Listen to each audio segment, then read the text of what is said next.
What up, chat? What's up? Hold on. Let me just set up my TikTok real quick.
Okay, go there. Boom. All right, cool. It's updated. I updated it. Okay, cool. Thanks. Let's get it. What else, stream? What you guys doing today? How are y'all doing today? So what do you have today?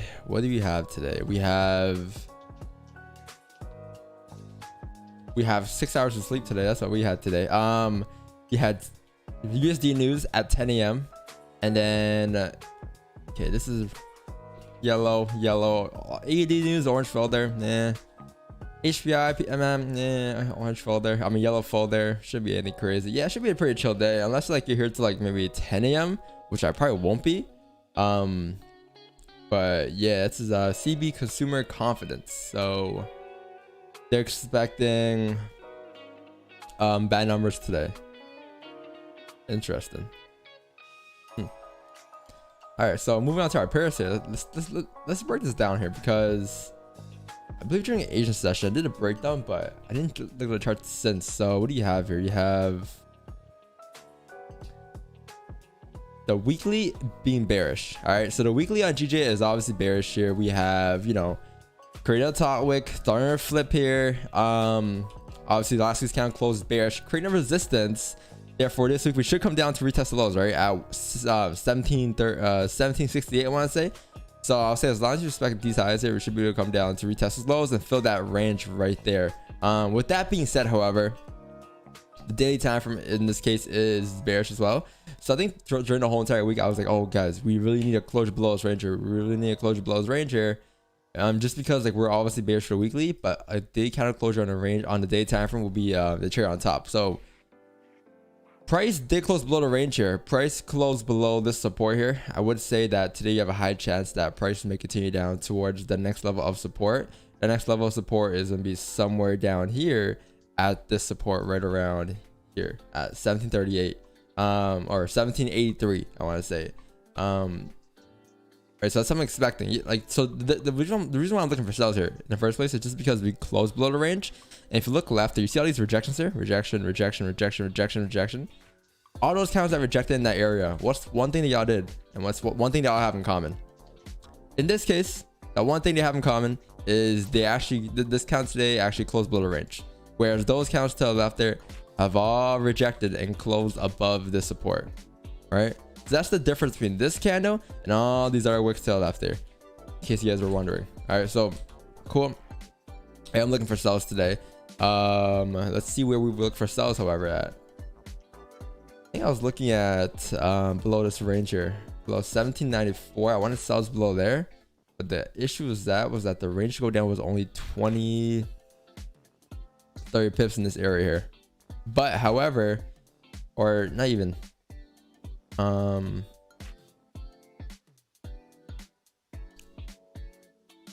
what I want to sell, yeah, I wanted sells coming down below here. These are the sells I wanted. I wanted sells below 1789 coming down towards 1785, because this range right here is kind of choppy. The reason I say this is because if you were to come down and break below the support that we have here, so this most recent support, the issue is that the next range you have is right here. So this range is very small. It's like a 15 pip range, especially on gold too, right? So I'm looking to avoid that range and just you know, getting sales below 1789, coming down towards 1785. The range below there is like a 40 pip range, so that's probably what I'm gonna wait for today on gold. I'm not sure if I'll take sales below here, but let's see. Let's see how the market sets this up today. But right now my plan is below 1789. Moving on to GJ here. For the weekly, we're obviously bullish. Obviously right now we're bearish, but the previous kind of closed bullish as support. And I said how as long as we respect the previous kind of low, which is this low right here, we should be able to drive up to retest these highs here, or retest these highs here, or these highs up here. So I am looking for buys going up. I think the daily is bullish as well. Obviously, like, as long as it respects the lows. I'm actually pretty surprised here, because yesterday we actually came down on GJ, it was right, and then we actually flipped bullish. No, that was gold. I think that was gold, right? Gold was the one that flipped. Gold came up yesterday, broke the highs, and then it reflipped like bearish yesterday. GJ, I guess it did the same thing. It kind of broke the lows and then reflipped bullish. But yeah, I'm still bullish on GJ here, because we're still respecting this range here. We came up, broke into the range, never closed below support, respected it. We're still bullish here. We have more range to continue up here towards the 153, I want to say 250 mark, I want to say. So as long as you respect the previous day count lows, which is right here, we should be able to drive up today towards 153,500. And we're starting to reject it a little bit on the daily time frame. So if you drop down to, like, you know, a smaller time frame, you can probably see why we're rejecting there. So if you can see on a small time frame here, we're at, I guess I can say, it's a new forward candle high being created here. So if you look at the 4 hour time frames, I say the 4 candle closed below the support here, right? Because you had a support here and the price closed below the support, bearish. Therefore, technically, you should continue down towards 1.5, you know, this support down here, this area down here. But the thing with this is that the daily time frame is still bullish. We haven't broken our lows yet, so I am looking for buys though. Buys for me would be if we were to, let's see, where would we get buys in? Above this resistance here, or above this resistance here.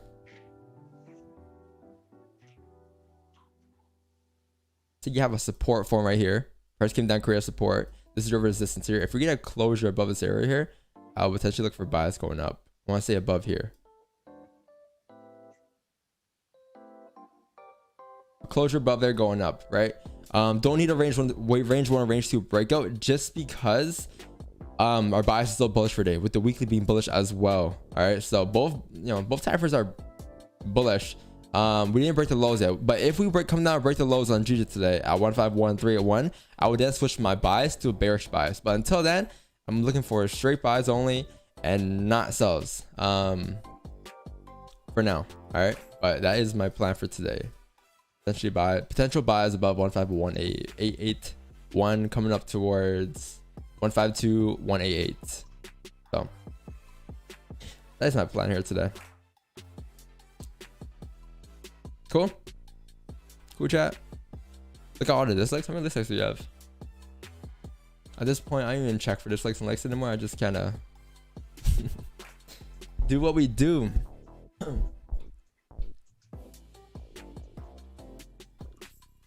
Following your journey, footsteps, bro. Blew my first account yesterday, smoked a pack, and I'm ready for round 2. Ready for round 2. I always writing down my mistakes and focus on discipline. There's one thing to write down your mistakes, and there's another thing to actually realize what you're doing wrong and actually avoid doing that in the future. I put myself a bit higher on gold because my broker has increased the difference. That's right, I guess. It was a positive trade for me.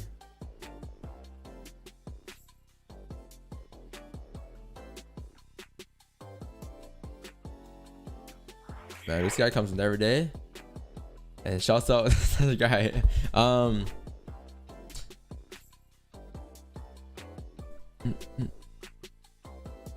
Man, is it hot today? Let's see. 22 degrees, raining. Damn, that is down bad, my friends.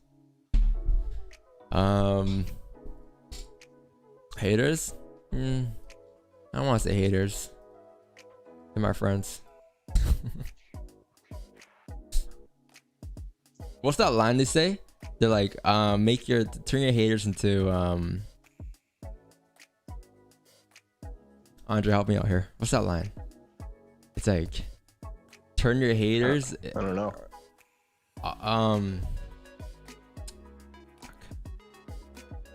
Nah. Turn your haters into believers? Nah. What's that line? Am I tripping? Oh. Turn Nah. your haters into your motivators. I guess so. Yeah, we can put it that way. It's something like that. Someone cross that line. Or something like that.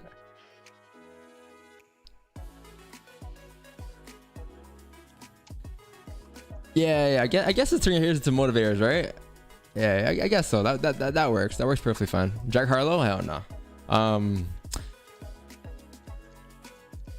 If you don't have any haters, it means, yeah, I guess so. If you don't have any haters, it means you haven't done something great.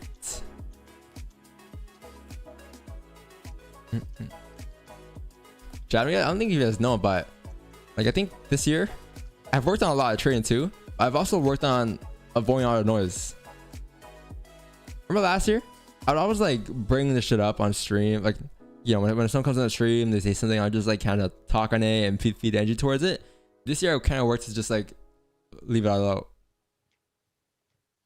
Like, where's this post I posted yesterday?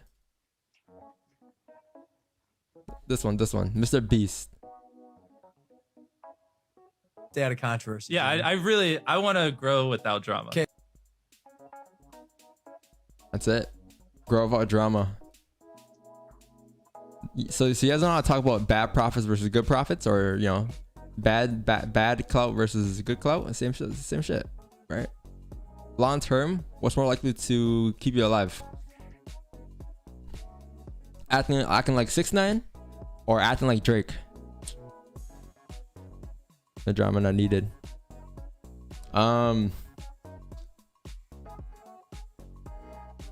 Why buys on GJ when both the current daily, weekly, and candle is bearish? Can you please explain? Yeah, the current candle is bearish, right?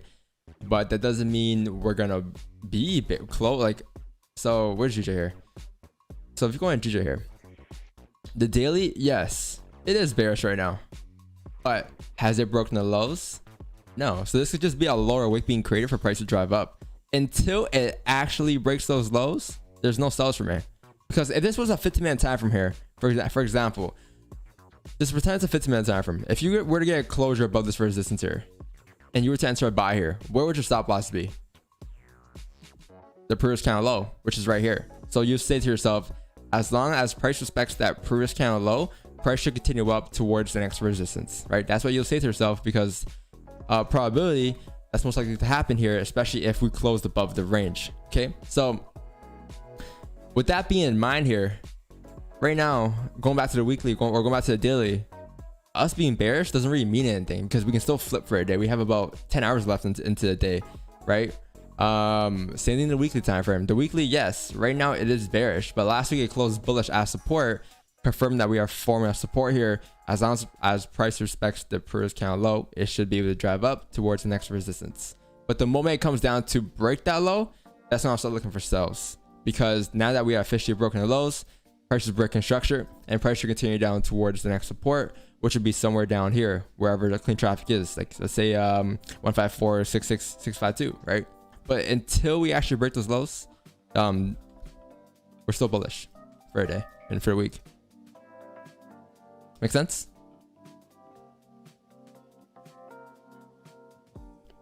Turn your haters into OnlyFans subscribers. That's a fact. OnlyFans subscribers.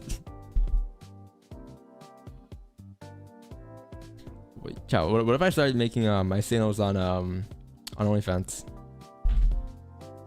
Pay to unlock this GG signal. $5.99.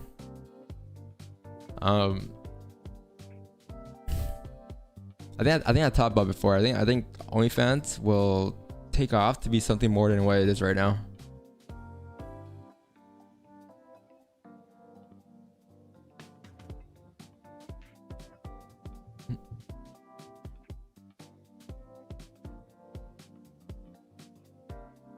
All right. What was I gonna do today? I was gonna check this. Will there be a stream today? Yes, brother. There will be a stream today. Of course there will be a stream today. Yes, no, I won't miss a stream, right? This year. One, looking for buys above 151.892. Prices in this range. This is a no trade range. Perfect. Where's 3? The daily is bearish, but anytime we can flip back bullish because we never broke the low. 4, I know you don't like having 2 biases, but I want you to take sells below that, sells below 151.300. That will be breaking the daily lows. I mean, it's not really having 2 biases. It's like you're biased until we break that low. You know what I mean? It's not really 2 biases. It's more so you're bullish today, but the moment you break that low, you switch to being bearish bias because that's what you do on a regular basis if we were to come down and break the lows. So, not really 2 biases. Should be goody. Any chart we have so far? Pretty cool. Do you think GJ will bullish? Do I think GJ will bullish? I'm bullish there on GJ, yeah. I'm bullish there on GJ. I'm looking for buys above 151.881. Only if you close above the range.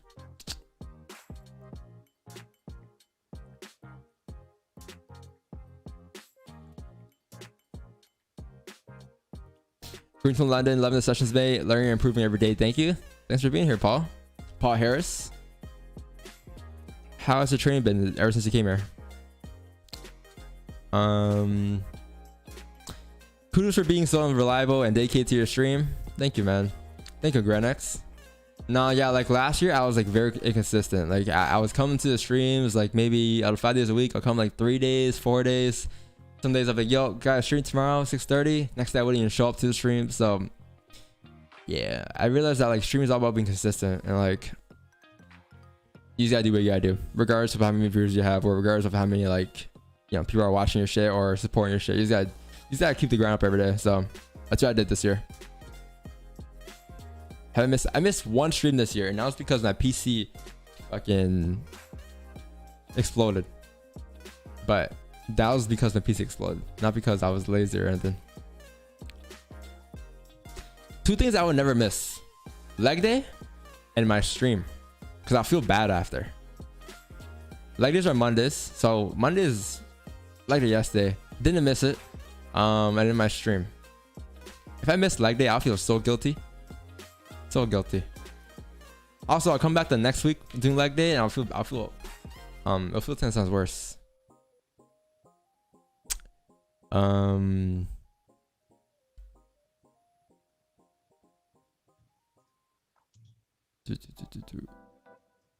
Que pasa, amigo? Buen dia. Thanks for the stream, and thanks for the consistency. Yo, Andre, did I read that right? Fuck. I think I said hey, que pasa, amigo, and then I think the other part, I don't know what to say that right. Yeah, it wasn't bad. You want me to correct you or no? Bon dia. Yeah, correct, bro. I'm shocked. Yeah, no, that was good enough. What does that mean? Good day.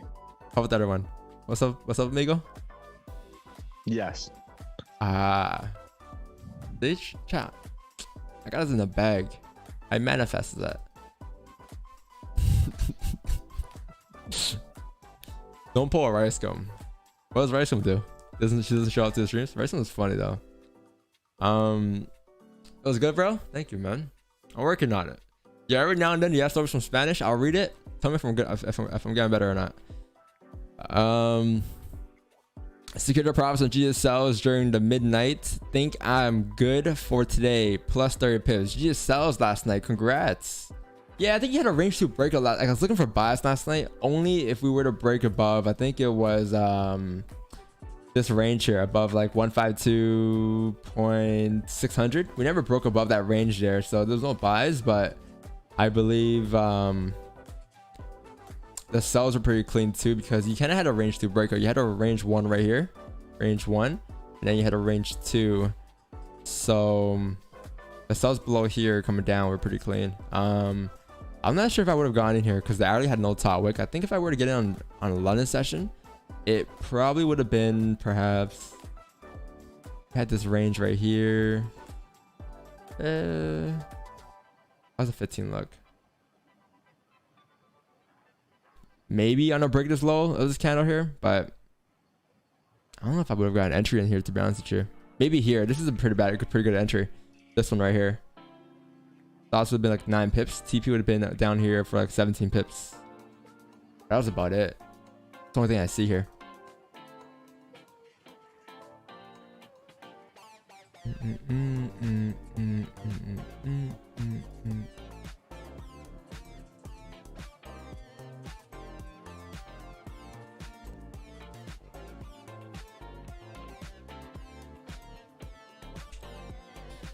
Since I passed my 100k account, I've been having problems with the money aspect of trading. I'm used to popping 5 lots. Now I'm popping 20 lots. It's fucking my psychology. Then the lower lot size. If you're not comfortable popping a certain lot size, lower a lot size, right? You only pop a lot. You only increase your lot size whenever you're ready. So, I mean, you sound like you're not ready, right? So just decrease it. Simple. You're not forced to pop the 20 lot size, unless your funding account forces you to pop a 20 lot size, but you're not, obligated to pop any lot size. You can pop anything as long as you're comfortable with it. 5 lot, 1 lot, 0.10 lot, whatever it is. So, like, Rishito, you believe in manifestation? Manifestation, like here's the thing with manifestation. Like, I never believed in it. I gave it a chance though recently. I'm like, you know what? Maybe it's something. But then I just realized that it's like, as long as it's just people, I guess, setting goals for themselves to give themselves some sort of direction in life, and then they just kind of follow that goal in life to push towards obviously that goal, right? But I don't know. I feel like that's it. Like, people who don't manifest are people who don't have any goals, I guess. Or people don't have any goals are people who don't manifest. Same shit, right? What do you think, Andre? Do you believe in manifestation? You believe in it? Yeah, definitely, for sure. 100%. You think it's like what I'm trying to say though? It's kind of like you're setting a goal for yourself, and like if you weren't to have a goal, obviously you wouldn't achieve anything. However, you set a goal for yourself and you manifest it, you have something to chase in life and push towards. I don't think it's like as simple as being like, I'm gonna be a millionaire. And then you become a millionaire. It's like, you may, say that you want to become a millionaire, so you have to like do the steps in order to become a millionaire. Yeah, exactly, right? Like, you can't just speak it into existence just by saying it. Like, it comes from action as well. So is that the same as working hard? I be working hard. I be selling hard. Like, isn't that just the same as working hard then? I guess so. Like, I didn't tell you guys a story, but like there's other day, I was with my boy and he wanted to go to a thrift store, right? He like vintage shopping and shit, vintage clothing shopping. So like, cool, we'll go. I think that day like I lost $75 somewhere. Don't ask me how, don't ask me where. But then I lost it. I'm like, yo, Christian, I'm gonna go to the store with you and I'm gonna find a shirt that costs $75. I'm gonna sell it on Grilled after. I went to that store. I found a Supreme shirt, legit Supreme shirt for $8. About to list on Grilled for $250. Very dope. Yo, GJ broke above. Oh shit. Oh nah. Yo, I have my resistance like a little. I think you have it a little lower than me. No, I'm not taking buys unless we get back into like the original range above 152.18. But I knew you were looking for something close to that, so Like it barely closed above for me. So like I'm not gonna be in this because I have my like I think I have my resistance like, oh, you had where I am, right? I had it off of this 30-minute candle here. At first I had it up here like above this range, but now I had it I moved it up towards this area. So I think I need a closure a bit higher in this, to be honest with you. that makes sense. I'm not taking buys unless Above it's above 152. here. Yeah. I guess like a range 2 breakout with the bias still being in play. Does that make sometimes sense? I just like, yeah. I know what you mean. I know exactly what you mean. If we had like a range 2 breakout, then I want to go back to the original bias. I want to go back into that original range before I Yeah. take the buys again. No, that makes 100% sense. Yeah. This is pretty clean traffic though. This big ass bearish candle. Yeah. Like you can argue and chat. You guys can argue and say like we did close above, but do you really want to be in a position where you're arguing in the first place? Like, did we close above or did we reject? Like, you know, if it's like this close, it's like you might as well just stay out and not second guess it, because you don't want to be in a trade and be shitting your pants when like you don't know if it closed above or not. Like that's the last thing we want to worry about. Jumping in and being like, fuck, are we gonna continue up here or do we not close in the range or above the range? So I'd rather just stay out. Yeah, I love how that chat just like screams it now below whenever we get something close to a position. Like, yo, GJ, check GJ. I mean, you do it too to me. Like, you get distracted sometimes. I didn't see it until chat started talking about it. Chat be saying lives. I saw chat going crazy. I know people were looking for the buys. What levels are low? Yeah, if you have a levels a little lower, then by all means go ahead, right? I think my first range was like here. So yeah, my levels were here, but then I moved it up to that 30-minute resistance up there. So yeah, I'm not looking for buys here yet. However, like this range going up is decent range. It's pretty lovely. It's a 28 pip range going up, so it's definitely not bad. But that 4-hour on gold flip. Yeah, I just saw that. But I'm gonna be a little precautionary. I got an echo. Anyone else hear it or no? No. I got a little echo. Is it me? 1795. What's up? I'm echoing. No, it was me. I could hear my voice in the background. I don't hear your voice on YouTube. I got YouTube. I got YouTube muted. So how do you hear yourself then? Do Zoom? I don't know. I just heard myself. No, you're good. But there's like two little 4-hour resistance. One at 1795 and the other one at 1794. Yeah. Those little two guys. I'm gonna wait for that to break. I think. Those little two guys. Those little two guys. Yeah. Gold's been pretty trash lately. Did you catch gold yesterday or so? GJ yesterday? We caught gold yesterday, right? No, we caught. Oh, the stream caught. We caught gold yesterday, right, chat? I think it was gold. Like, I mean, gold has been like, I don't want to say trash, but like, it's not like, it's at its point where it's not moving like to the best of its ability yet.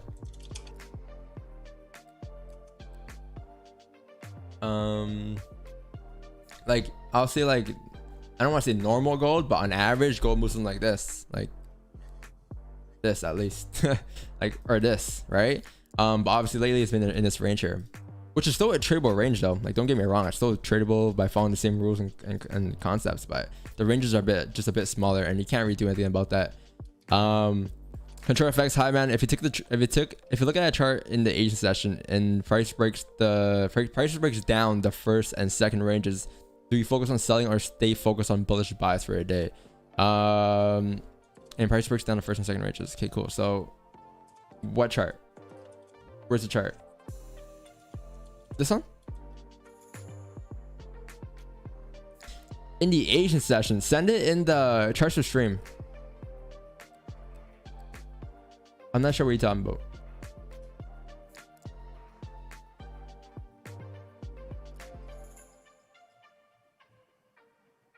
I'm not sure what you're talking about. How many members do you have now? Are you at 2K yet?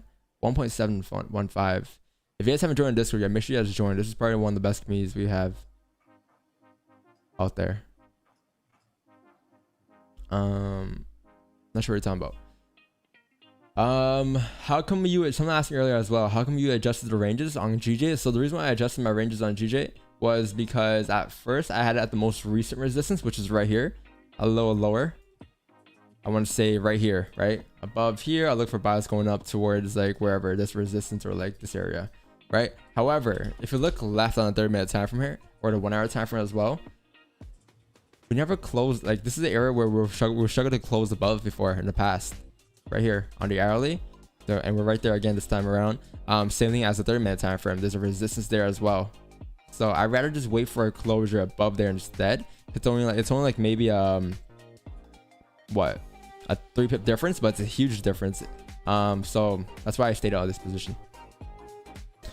And who knows, maybe it was a good thing we stayed out because prices coming down, creating a lower wick after creating a high, which is not usually a good sign. I would say though, however, if we come back into the range, this would be a fake out. Weird fake out too, because it's going with the trend. Or sorry, yeah, it's going with the trend. Sorry, against the trend. So basically, if we close above the range here, which we did, and then now the next 15-minute candle in about 8 minutes here closes below the range, back into the range, I believe high chance we should be able to come down to fill the range. So I then will be looking for sells coming down once the day candle breaks the lows, which is going to be somewhere below like 151,608. So this is what you can expect the next candle to do, but I'm not sure if I'll take sells here. I don't think I will. I will take sells below the range instead. Coming down. Got that, chat? Simple. I think the day lows are right here too, right? If I'm not wrong, this should be the day lows. Let me check real quick again. Day lows are at 151,572. 572 is going to be perfect. Yeah, so below there, I look for my sells, but until then, nothing for me. Bias can still play out here as we're flipping bullish again after creating a high. This ain't bad.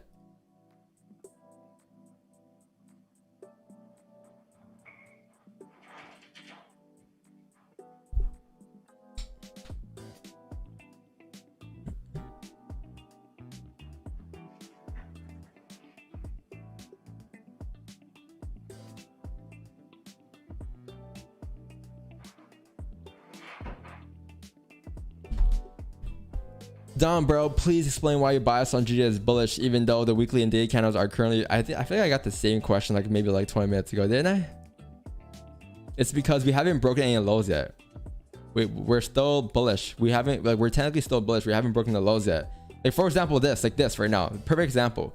You see how GJ came down there, right? Does that mean it's bearish now? No, we're in the range here. We close above the, or I guess you can say you close above that range there. So when prices come down, it looks like it was looking like it was going to come down or break the lows. Does that mean it's going to be bearish? No. Once it breaks the lows, that's when it'll be like bearish, because then price will come down towards the support here. However, as long as it respects the lows, it should be still bullish, continue up towards the next resistance. So same thing here. Same thing as the weekly or the daily. Look at the daily on GJ. The daily right now, yeah, right now it is bearish, but off of the previous candle, did it close below the range or did it break the lows yet? No. Same with the weekly candle, right? We haven't broken any lows there. We're just creating a bond wick here in this situation.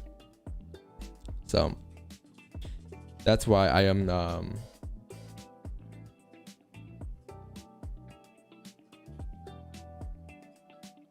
what is it? Thursday? Oh, it's Tuesday. Yeah, that's why I'm so bullish there. Don, you think it's important to do your rectangle from close to wicks? I think the first thing you should ask yourself is, why are you drawing your levels where there are? So ask yourself, why would you draw it on the bodies versus why would you draw on the wicks? What's the reasoning behind it?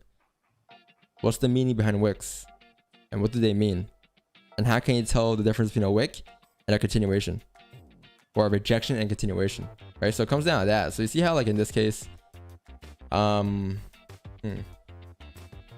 can say, I guess we can use this example here. Like, let's say like you had this right here. Let's not focus on like my old levels. Let's focus on my most recent levels. So let's say it's like right here, right? The reason why I'm drawing it here is just because you see these wicks here. rejected, rejected, rejected. What's one thing they all have in common? All right, wait, there should be chub belly here as it's re-breaking the highs. They all close below the range here.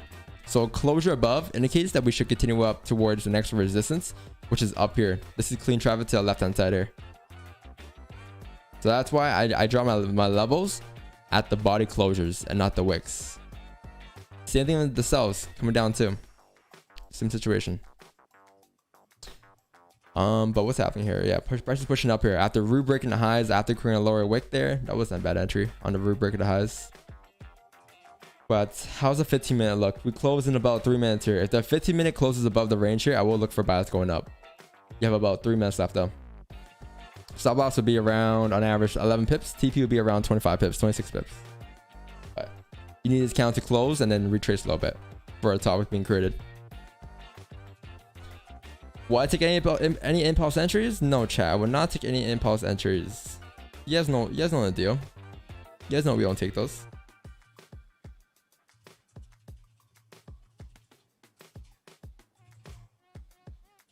I don't understand why it's a no trade. It didn't close above the range for me.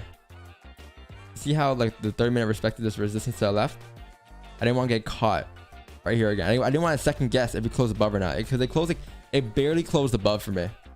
So I didn't want to put myself in a situation where I kind of second guess it. That's something that you don't want to do. This is a low probability trade if you gotta second guess it.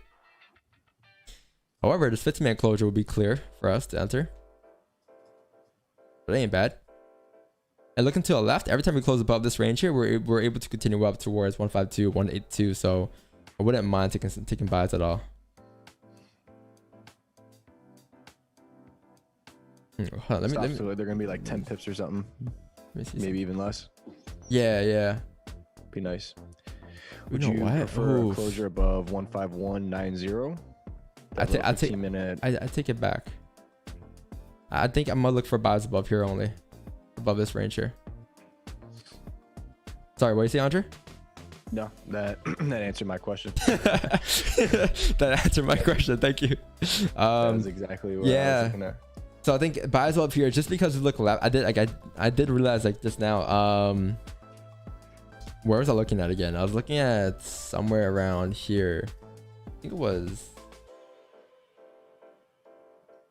I've noticed that. Okay, so this is a more complex thing. Like this is like some things I don't really like. I guess like really break down a lot. Like me and Andre do look at it a lot. Like he has the same eye as me when it comes to this stuff. But we look like further left. But we don't look for like clean traffic further left. We look for like how did price react at those levels the last time it was at that area. So in this case, like the last time we pushed up towards the next resistance was around here, right? And you close above, I guess I'm gonna say above this range here. So if you look left here on like the 15-minute time from here, look left, you're gonna notice that the last time we were able to continue up towards so where's that resistance at? Let me mark it up again right here. Is it the 30-minute time frame I was looking at? Yeah, it was right here. So pretty much like, okay, ask yourself, like of all times we pushed up towards 152, 181 looking left, what did we close above for that to happen? Does that make sense? So in this case, like this case, yeah, we close above the range, push up towards that range there. Rejection, resistance here, right? We didn't close above, rejected, continue back down, failed to close above. This one closed above the range, continue up towards the area. This one closed above, this one rejected, but this is more of an impulse entry, so we're not looking for that. But that's a bit more complex, something I don't really get into as much because I'm still like kind of, it's not really like a confirmation or anything, I guess you can say. It's more of just like, I don't know. I mean, I guess it's a confirmation, but I'm looking for buys above here, chat, above 151,944. I'm gonna avoid this range actually. I take it back. Something back 2018. Yeah, it's a bit confusing, and I'm gonna get a lot more questions on it. So I don't want to take influence as well. It's like, for example, like if I were to enter this position here on GJ, I would have gotten this range here. And I would have hit break even after. So I guess we saved ourselves a bullet here. We would have got like maybe 5 pips, and then I would have hit break even as price rejected that resistance and then came back towards the opening of that candle to reflip. So definitely no positions there. However, if you get a closure above 151.945, I believe those would be the better buys going up. So this is what I want here. All right. I guess I can say it's a minor. Yeah.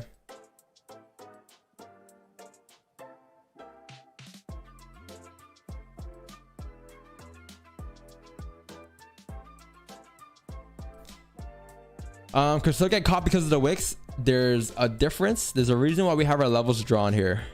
There's a difference between a wick and a closure above the range, and that's what we've been doing our whole entire lives here, for the streams, the streams live so far at least. We're always waiting for closures above the ranges. We're never answering off of candles wicks, right? No impulse entries. So there's a difference between a closure versus wicks. Yeah, the range is so small too. Like, yeah, you're missing out on maybe like an extra 6 pips, but I'd rather miss on 6 pips and take the better entry than get in and, you know, try to catch the 6 pips, but have a must, I guess you can say, like lower probability entry.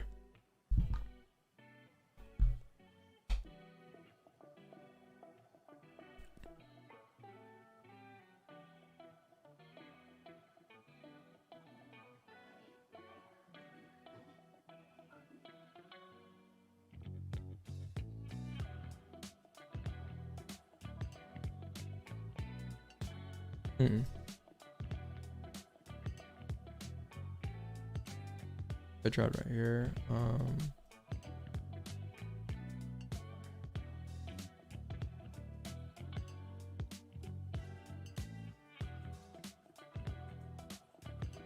What's right here? That support. Oh, I'm just looking at something real quick. Hold on.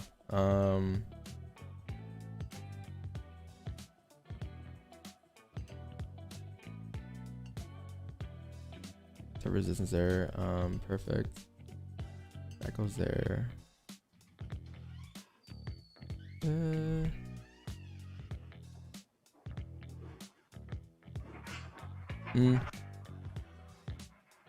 I'll wait for closure above here.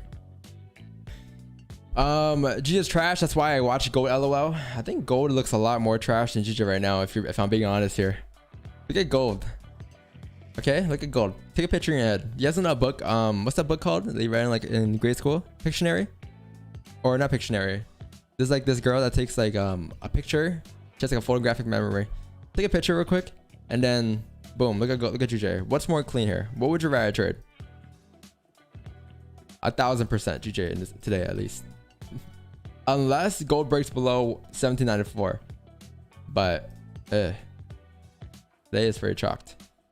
So as you guys can see, the 30-minute time frame has came up, tapped that resistance, and now it's coming back into the range here. So congratulations if you guys saved yourself a bullet today, because you have an extra trade now to take, because you didn't take that trade right there on GJ.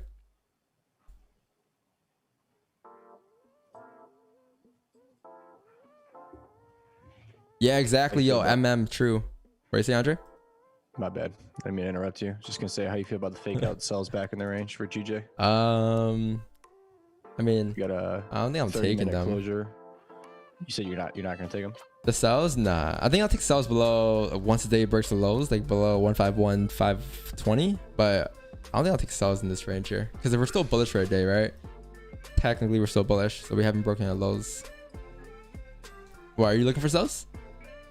If we get a strong bearish candle back into the range below 151 800, then I'll take sells. Yeah, they ain't bad. Yeah, I'm not gonna take sells here if we get like a, you know, some little bearish candle that like respects that 151.86. Yeah. Yeah, I want my sells to be below, I think it was below here is my range I'm looking for. I'm not sure how big this range is, but it looks pretty lovely. It's a nice 20 pip range below 151 500. At that time, I think we'll be breaking the daily lows, so I'll be comfortable taking that position. But it's daily, man. For me, The 4 hour did close bearish though. Like I can't, you know, we can't say that. Lower ranges as well. That's like the main reason that I'm looking for sales is that 4 hour closure. Looks good.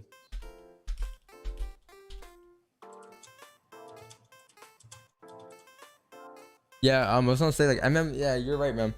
Like, the moment I say if this or that, I don't take the trade. Yeah, the moment like you have to second guess yourself, it's not usually a good look for yourself on a trade, because why would you want to sell down for a low probability trade, right? The moment you second guess yourself, that trade goes down 10%. So you have like 8% win in trade, right? You have an 8% percentage win in trade. You then see no top wick. That now becomes negative 10%. Or negative, I want to say more than that, negative like 30% of you winning that trade, right? And then you second guessing yourself on top of that will be another negative 10%, because now you're adding emotions into play. So once you enter that trade, you're gonna be very emotional about it. You're gonna cut your losses quick because you feel like price is not respecting your technical analysis before they're actually breaking a low. So it's just a mess that you don't want to put yourself into. So that's why I'd rather just stay out and second guess myself. Also, I had a very, very good question that I wanted to point out today. Someone yesterday DM'd me. They're like, yo, Don, I've been missing a lot of moves because I haven't been taking any impulse entries. I usually miss the move when I wait for a closure. And I replied back with, you're not always going to catch the move. Right? So, would you rather sell down for an impulse entry? Which is like, I don't know. From my own experience, why can't I type? From my own experience, impulse entries were maybe 60% wait in trade, or would you rather wait for a closure, which equals 80%? Would you rather sell down for this or this? Like this will come with more opportunities, more setups, I'll say, or more trades. This come with less trades, but in the end, long term, what's more worth it if you do the math? This, yes, it is. You get more trades, you will get more wins, but you will get more losses as well. Like you have, it's a 60% win in trade for me. And the closure's at 80, right? So I'd rather take less trades, but have a higher probability. And that's what I did this year. I think for the whole year this year, we didn't take one impulse entry, not one. And the win rate has gone up a lot. I think some people may get confused on like a quote unquote impulse entry when we take an entry that has a closure below the range, and then we have such a high amount of volume that we can't use the previous candle stops. So then we use the current candle high and the break of the previous candle low to then enter. And then, that's not quote unquote considered an impulse entry because we categorize the closure below or above a range as making it separate. And then I think some people see us, because I've seen the question like a couple of times, like, oh, if we break the previous candle high on GJ now for buys, would it make sense? But you didn't get a closure above the range to take the quote unquote impulse entry. It comes back down to this, right? Setup versus entry. Like you get the setup, which is the closure, like you said, and then sometimes the stops are way too big, so you gotta use the current candle stops after breaking your lows as your entry type.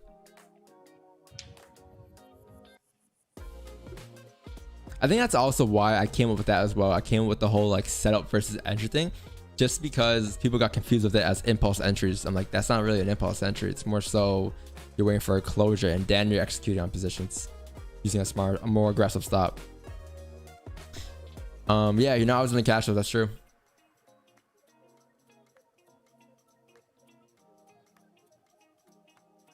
Eyes above your closure.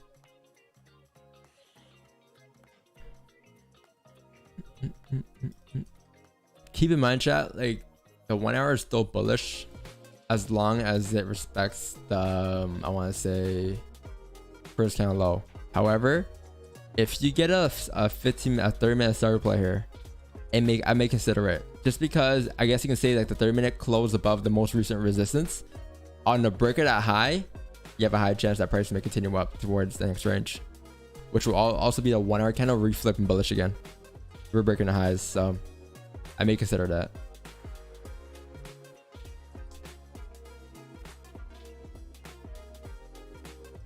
Um,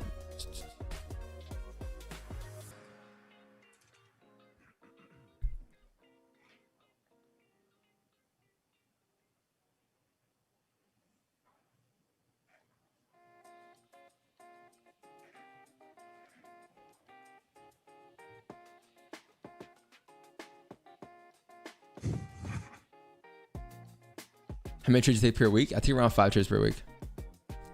Around 5. Can you please break down a starter play right there in the chat? Don't you think that when price moves into the range that you are looking for buys, price will start to consolidate like it did to the left in the past? So when it like breaks into a range, like yes, like sometimes like if we were to break into the range like to the left, you might see like, you know, consolidation here. For example, this and this. But overall, it's a range, right? So if you break back into it, you have a high chance that price may continue up to fill the range. However, usually the first push into the range, or for example, if you get a closure above here, the first push, it should be a clean push breaking back into the range. But if we were to come and now create a resistance and then start to come back into the range like this, or come back down to support, that's when it'll start to get a little messy, because now it's just doing what price to the left did, which is create a range.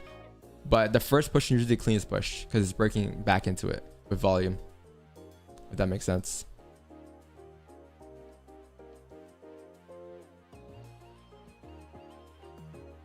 Yeah.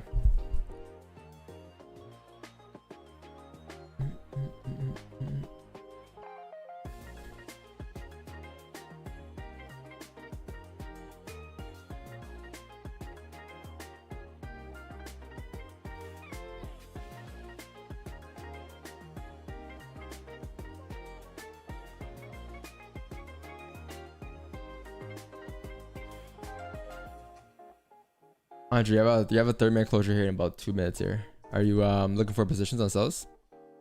If I get a closure below 151 800 and I have a decent bottom wick, the next candle comes up, makes a you know, decent 3, 4, 5 pip top wick, and then flips, then yeah, I'm gonna look to have some type of runner position to like 151 280. So like a big runner position, I mean, at least for me, would be like 50 pips in attempts for the 4-hour to flip, catch the 4-hour flip before it happens, and then maybe with 8 a.m. volume, just keep pushing down. Yeah.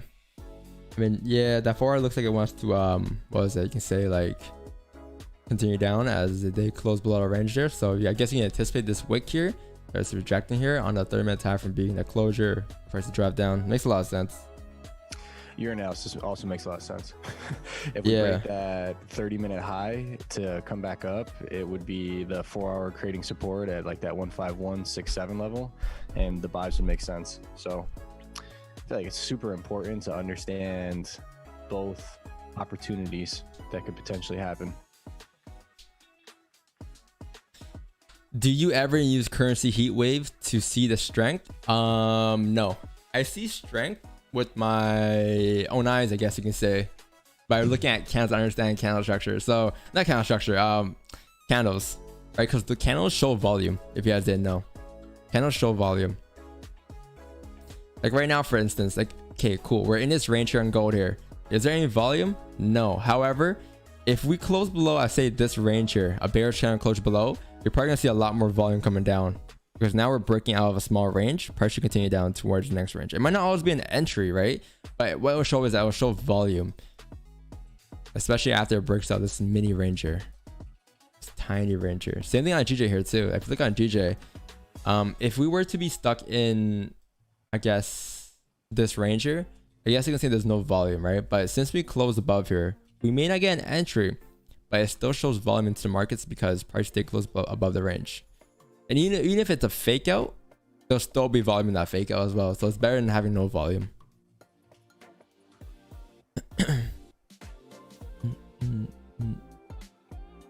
Candle anatomy, yeah, basically. Is there any playlist? I didn't make one yet.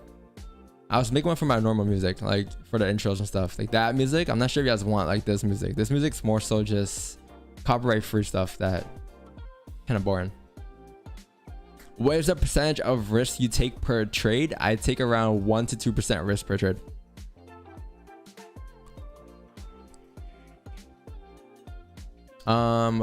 With the RSI overbought. Okay, McLaren. This looks very similar to one of my first charts actually. At resistance, kind of going down, showing that we're rejecting, just because price is at that resistance. So yeah, I used to trade like this. I can't really say much. It's your strategy. I don't want to like, you know, throw off your strategy. We have a whole different strategy here. But what I will say is that try not to predict and guess, and just wait for things to actually happen, and then continue on with the trend. But damn day, I don't want to stop you from doing what you gotta do, or what you gotta test. Was price action always your go-to, or did you start off with indicators? I started off with indicators. No, actually no.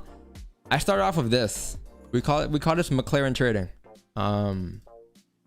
This is one of my first strategies, something like that. I usually have a chart, air going down, and then sometimes I even like something like this, and then I'll be, oh yeah, price will create a range or something like here, and then I'll start to continue down off a bullish wedge. And then I'll have this in my chart, this, you know, it's just, for me, it's chalked. But hey, we all start somewhere.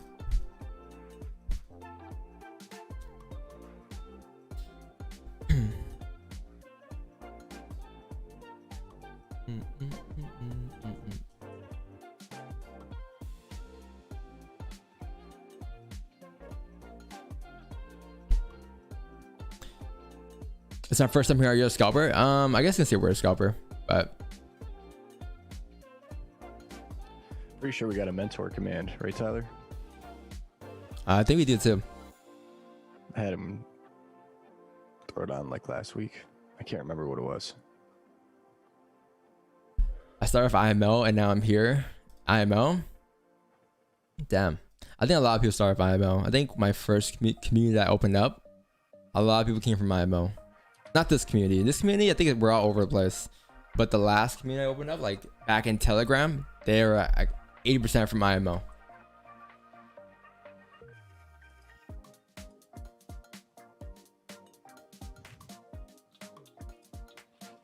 I don't know. Like I feel like I don't really get a lot of IMO people here, just because like I don't know. Like I see a lot of IMO traders, or people.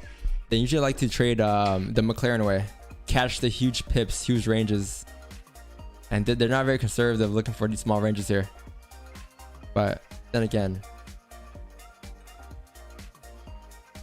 they don't really trade half of them. Or majority of them.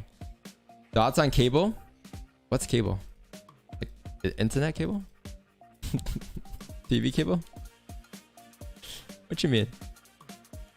Yeah, also 80% marketing stream. Yeah.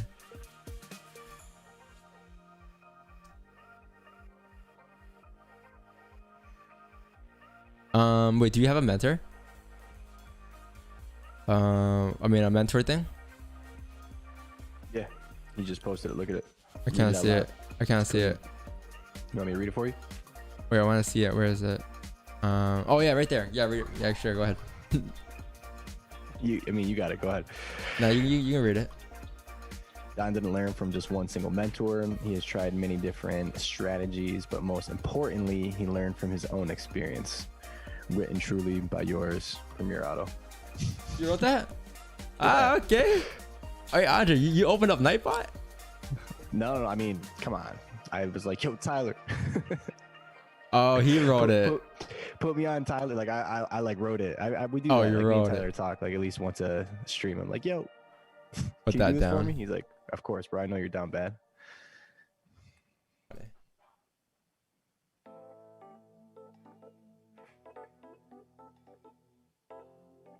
Yeah. Is it hard to trade 1 minute chart? It's very difficult to trade 1 minute chart, just because you're always like, you can't really do an analysis. It's always gonna break the lows like every minute. By the time you finish your analysis, we've moved like 5 candles, and then you gotta do a whole new analysis. Unless you're like, I don't know, like hyper scalping, but then again, like my strategy doesn't involve hyper scalping at all, right? So you're gonna take this? Will you put buy stops here on the 30-minute high, like 151.94? I was considering it. I'm still. Are you worried about that Normally when Resistance? we take a celery right there, we like don't have any traffic to the left. Are you worried about that wick to the Yeah. left there or no? Well, the 30-minute, I guess you can say, are close above the most recent resistance. So I guess you can say it's the most recent resistance start play, the whenever reflipping. But I don't know if I want to wait for a closure. I also haven't taken a starter play in a while too. It's been a while, since like at least a month plus, or 3 weeks plus since I took a starter play. Stops are gonna be 12 pips for a TP of around 23 pips. Not bad. Reflipping, forward candle will break the highs. Whenever we break the highs.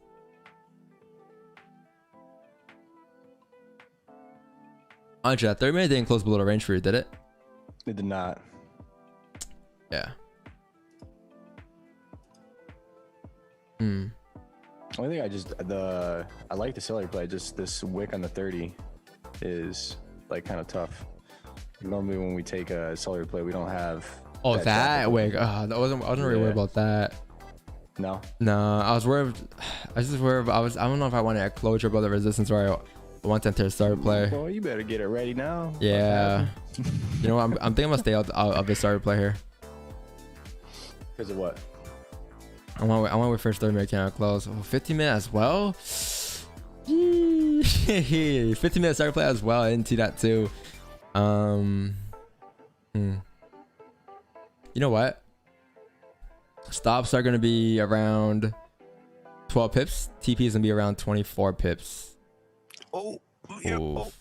I'm gonna place it right here, a little above it, like right here. I want to say a pip above it at 151.942 for a buy stop on a 30-minute starter play here. Yeah. I enjoy making that sound. Actually, I should make it green so you guys can see. So buy stop's right here on GJ here, above that range for a 30-minute starter play. I just saw the 15-minute time frame as well, so that's a little cherry on top there. But got activated here in a buy position here as you got a 30-minute starter play here. Stop loss is the current count lows for around 13 pips, and TP is up here for around 22 pips. This is like the first starter play we've taken in a long time, so let's see what happens here. Oh, pushing. I'll give you guys the steps to how I manage this in a second. Hold on.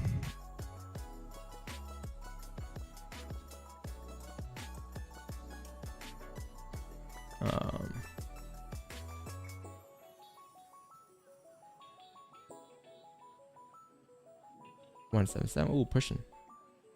Stop loss is gonna be 151.3. So, like, how I'll manage risk in this case is once you get to around, I want to say that wick there, we should be around how many pips in profit? Around 4 or 5. I'll say around here at around like 152.1. Around this resistance here. This is where I'll look to move my stops to break even at. And like in this case here, we also enter on the break of the highs as well. It wasn't necessarily like an opening of the candle, right, or a closing of the candle. So moving our stops to break even here will be obviously a lot more aggressive because price can still fluctuate in this area and to continue up and stuff. Like, it's not really flipping yet. So, but yeah, at around that area, I think we'll be around like 6-7 pips in profit. I'm gonna look to move my stops to break even there, and then let it run close half around 10 pips, and let it run till TP for a total of 23 pips in this situation here. So, there we go. Nice.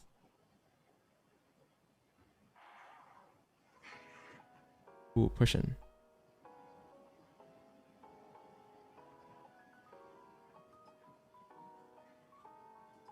Ooh, pushing.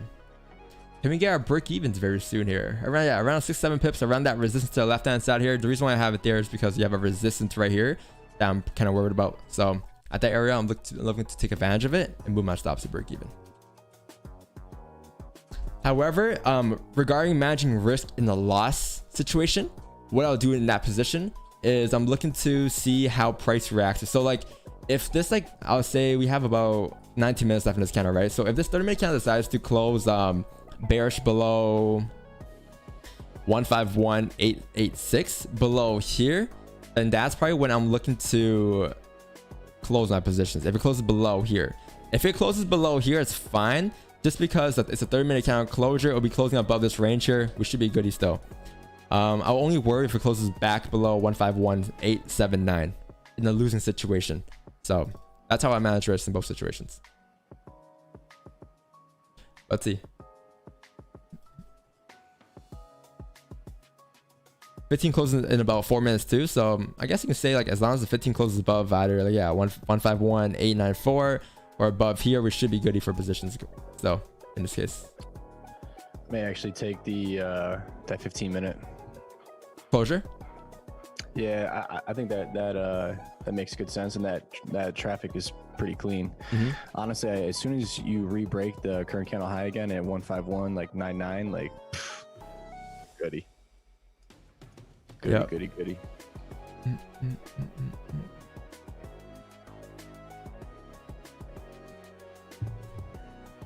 I feel like I haven't taken a starter play in like a while. I feel a bit rusty. Can I put this here? 30-minute starter play. 5 stops. Perfect. Yeah, at first I was gonna take it. That's at a 15-minute breaking as well. So double starter play in the situation with the 1 hour candle re-breaking the highs. And I guess I can say a 30-minute candle also closed above the most recent resistance as well. Or 1 hour closing above the most recent resistance as well. So blow the cherry on top.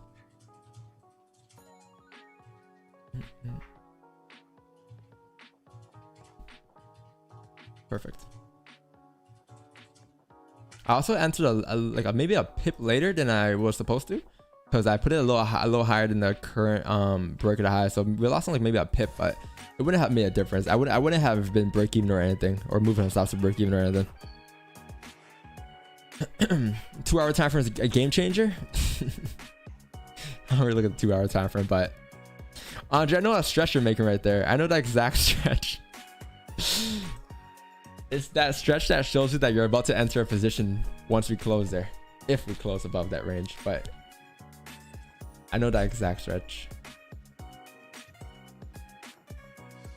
Carlo, brother, what's up? Nothing much, my brother. Following the stream, helping Andrew with the hammer. I'm not even reading the chat. Hammers today. I'm not really reading the chat. Jesus. I never read chat now whenever in a trade. It's just they're gonna say whatever. For the past like 12 trades they've said whatever, and I just they're there. Yo, are you looking for positions, Carlo? I was gonna ask you. Are you in positions? I'm not in this trade. I had a trade this morning on gold. Based on the 1 hour, I had to sell because I was pretty sure like on the bias on gold. I based the trade on the 1 hour, but my stop loss was the previous 30-minute. And the mistake I did, the 4 hour had no top wick. So what happened, it stopped me out. I think the stop loss was like 13 pips, made a top wick on the 4 hour candle, and then flipped bearish again. But I didn't over risk, or stop loss was pretty small as well, so I'm fine. I didn't get it in this trade though. If I got in, I wanted the previous one. Yeah. The closure above, because my resistance that I draw was here on this level. I based it on this here, the most recent. Oh, so you were gone earlier, right? Yeah, and then when it closed above, I was like, should I? Now that I was listening like to you guys talking, I was like, you know what, I'll just wait. But I don't know, man. I'm not sure. Like neither gold or GJ look kind of clean to me. The bias on gold is for sure bearish, but the way it looks right now, I don't know, man. Might finish today also just with one trade as well. I mean, it's what, Tuesday, so we have the whole week ahead. How has your July been? Bad. I didn't even hear you. What happened with your gold trade? I'll show you actually, but wait. I mean, if Don is in the trade, I got stopped at 13 or 14 pips, but I can show you guys. It was based on the 1 hour. Yeah, you can show us. I mean, I didn't have the chart. I didn't save it. Oh, okay. Wait, I want to talk about this real quick, chat. So, like, yeah, Sure. in this case, managing risk-wise, the 15-minute time frame closed above my resistance here. I'm still, the trade's still bad for me here. Trade still makes sense for me. I will only look to close my positions in a loss if we were to close back below 151879, which is I pointed out earlier. But in this case, like the 15 close above that range, which trade's still bad. Like, nothing changed for me. But we're gonna see Carlo, the 1 hour. On gold, yeah. Yeah. I mean, if you want to manage a trade first, I don't mind, but if you want to go to gold, I can show you the trade as well. Now you could show me. So on the 1 hour on gold, this was my support right here. Wait, let me make that line. This here. And this 1 hour closed below, right? And it made a top wick, and then it flipped bearish. And my stop loss was the previous 30 minute. So I think it's around here somewhere. Mm-hmm. The thing is, the 4 hour had no top wick at all. So the price went down. I wasn't even in profit. I never really moved in profit with the spreads. So it just stopped me out. And then it just stayed kind of in this range. So. But the forward create a topic after, right? Yeah. Yeah. Because it had no top wick, but I was like, I mean, it moved already like 50, 60 pips in gold. Yeah. It happens. Like, it's more often than on other pairs that the candles have no top or bottom wick. Yeah. And I was like, yeah, it should be fine for like 10 pips, but it never moved. It just, with the spreads, I went and like draw down for 2 pips and it just went up. And I was like, cool. I couldn't even manage it or anything. Like, there was no option. Yeah. But the tops were pretty small for gold, so it's fine. That was in London, right? Yeah.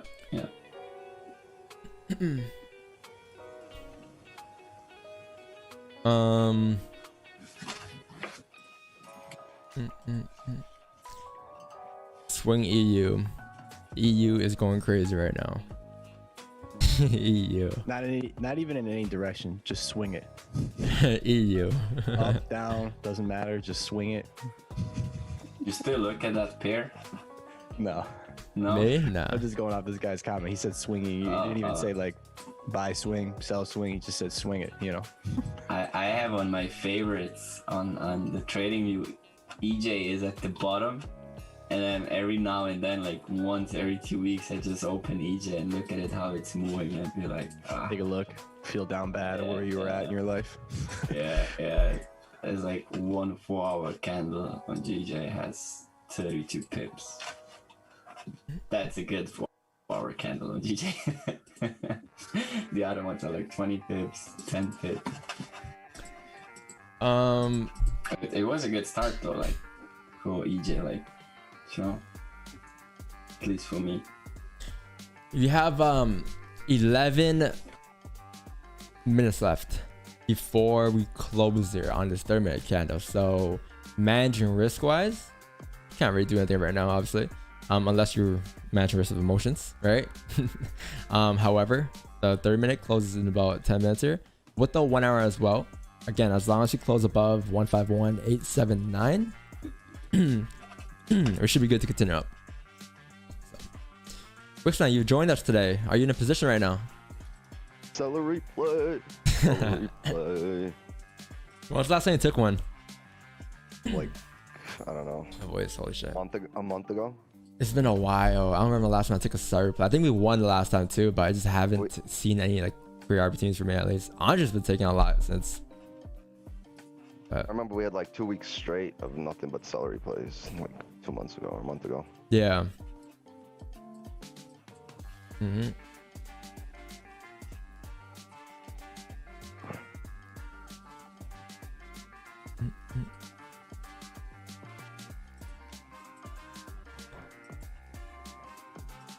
I think April we had a lot of them. I'm not sure May if we had a lot or not, but I think May was pretty trash overall. We didn't take much trades. June, not really. I think June was majority just closures above ranges, and in July same thing, just majority closures.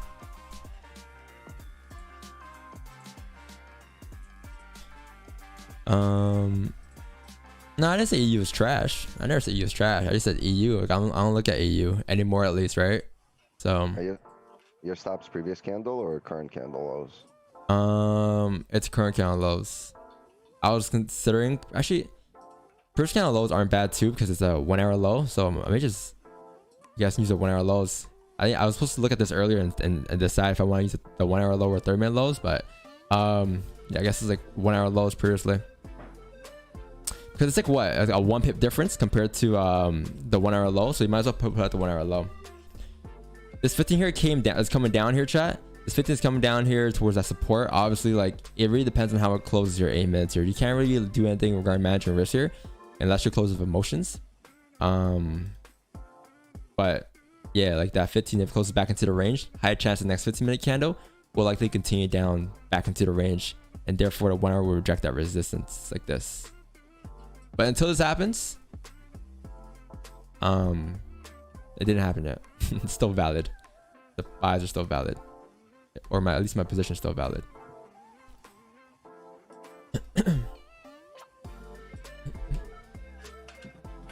Let's see. Stops are.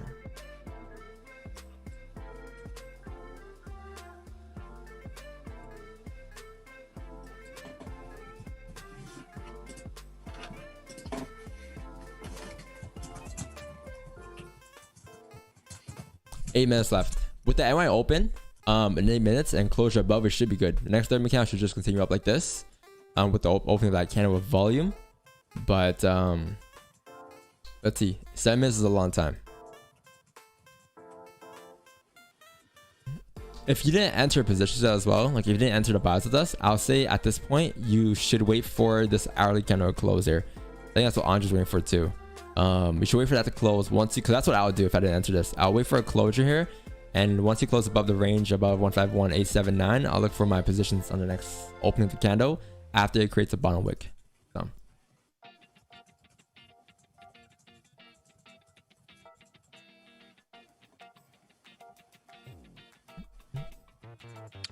think I'm gonna wait for the buys above 152.18 like I had initially planned when I came on, unless the 4 hour closes within the next hour above like 151.87, and then I can take buys off the 4 hour. But I think I'm gonna stay out until 152 and we get a closure above then.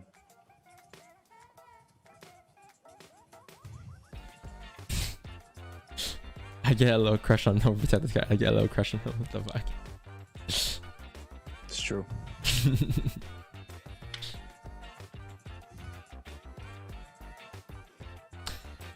Thank you for the call.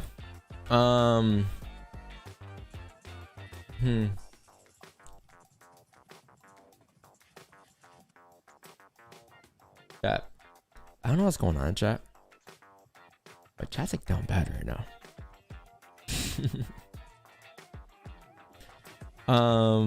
Just got way too high and realized the difference between emotional trading and all this in my head. It's a mindset for the fab. Down horrendous, brother. Yo.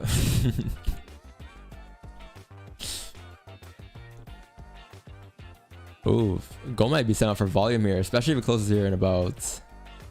I say for gold to have decent volume now, I think it has to close above this resistance here. But I think what's our bias today? Bearish, right? Yeah, we're looking for sells today below 1794. We're not really looking for buys on gold.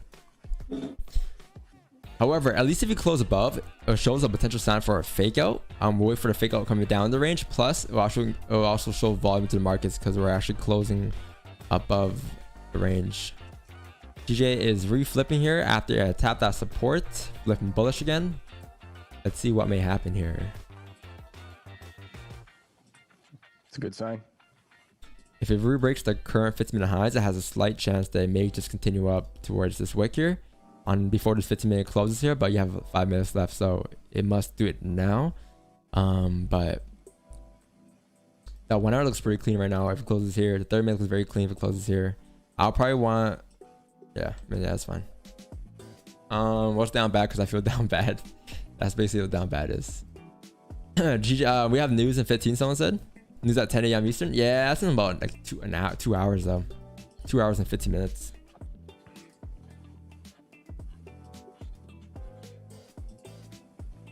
You know, I got GJ closing here right at a 1 hour resistance. Pardon? I got GJ closing here at a 1 hour resistance. Like I got a resistance right here, right where we're at. Right here, right? 151. Yeah, I had it there earlier too. Yeah. Let's see. We might even be break even before you got the trade done, or before it closes. Who knows? Manifest it. But then you gotta survive the bottom wick of the new hourly candle if you were to re-break even. Let's manifest this. Let's just do a chat hum. Like let's all 400 people hum it into Wix, existence. are you in this or no? Yeah, You said it was in it earlier, yeah. I missed this it. celery. You have the same stops as Don at the previous, or the 1 hour low? I got one stop. So I got two positions, one stop below the current candle, one stop below the previous 1 hour. Nice. Fucking go.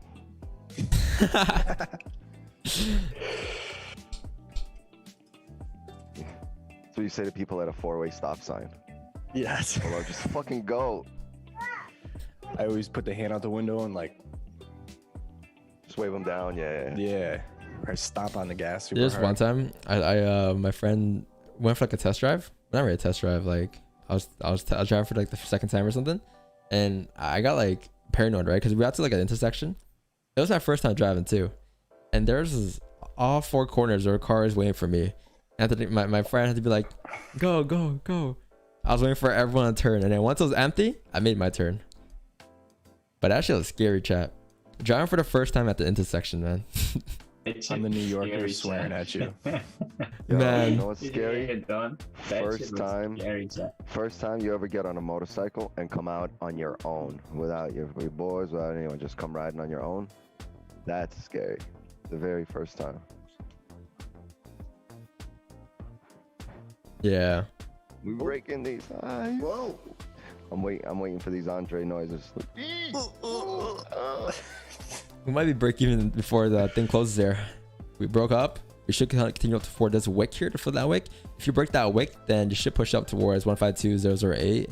By then it'll be break even, I believe. Honestly, the only thing I'm worried about here, to be honest with you guys, is just the new 1 hour low being created. If we were to be in a break even situation. Tough. Do you guys have roundabouts in Canada? Someone just asked. Yeah. I have one in my neighborhood. Why, is it not common or something in America? No, it's common. Pretty common, yeah. Yeah, we have a lot. What about speed bumps? Yeah, we have those too. Fox hates speed bumps. Yeah, like 8 to get out of my Oh, neighborhood. nice. Pushing Like, up are we here. gonna break even? Can we go? One more pip away. Break even, anyone? I'm like 5 maybe. Let's see. My entry was 947. I'm like 4. So I'm not yet for me. I also want to see this new 1 hour candle close here, and you're also about lower wick being created here. Let's see. I'm like 4 pips in profit. Nothing crazy. How about you, Wixland? What's your entry? My entry is 151947. Ooh, pushing up. 947. Me too. 4 pips. We have the same entry. 947? Yep. Can you re-break the highs here? Find out in the next episode of Interesante. Yeah. My favorite bite. So close to stop break even, chat. Once you re-break the highs here, I will move my stops to break even. 5 pips in profit here. Nice. 4 seconds. The 1 hour closes here. Cool. The 1 hour on the hourly time frame is going to close above that range there that we mentioned earlier, so we should be goody. 30 minutes as well. Perfect. I'm actually gonna move my stops to break even here, guys, making this a risk-free trade here. We have no bottom wick here, so I'm moving my stops to break even here. Nice. I guess you can say our winning streak continues. So the only thing I'm afraid of here is, since we got an entry in on the middle of a candle,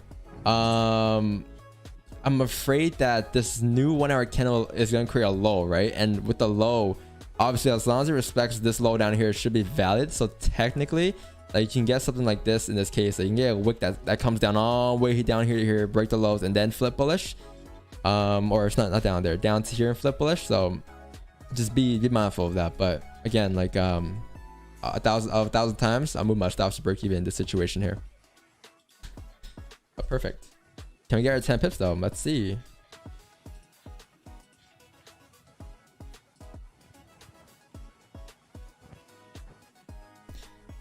Nice. Pushing up. Nice. 8, 9. Nice. Gonna close. I think I'm gonna close like half my positions here, locking in 9 pips, chat. And then let the rest run risk free until TP. Congratulations. You have she's a runner. She's a another trade here. The streak continues to around a 13 pip winning streak. I know this trade here, you guys are shitting your pants. You guys were just in the chat talking down bad.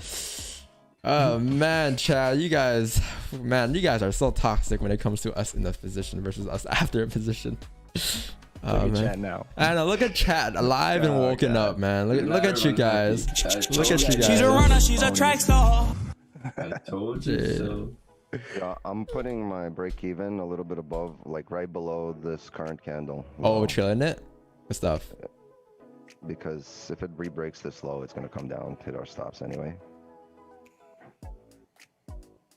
So this will close like 2-3 pips in profit.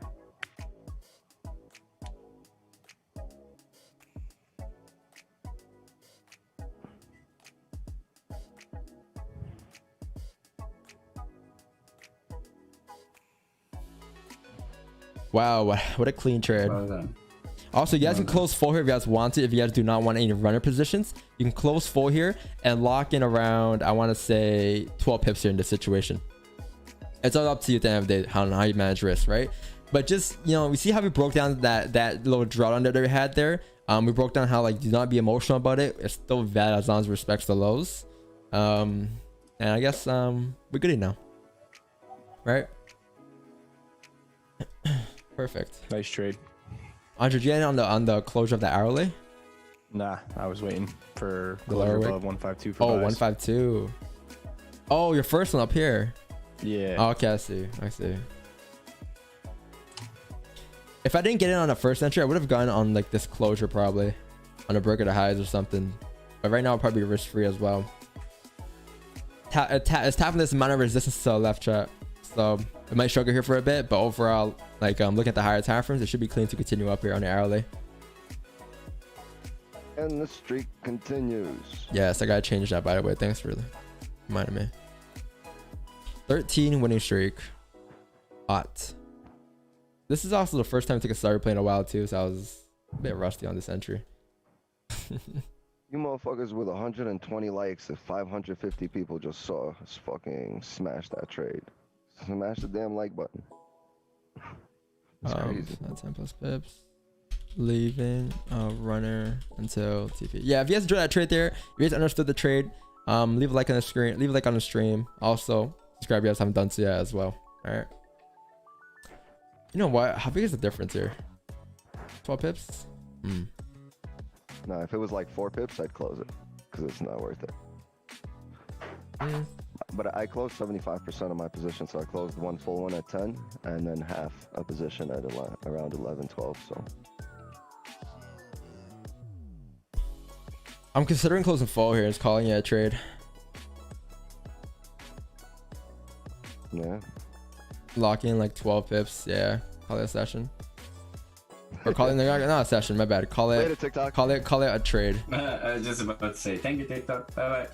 Not even thank you. Later, TikTok. See ya. Gone.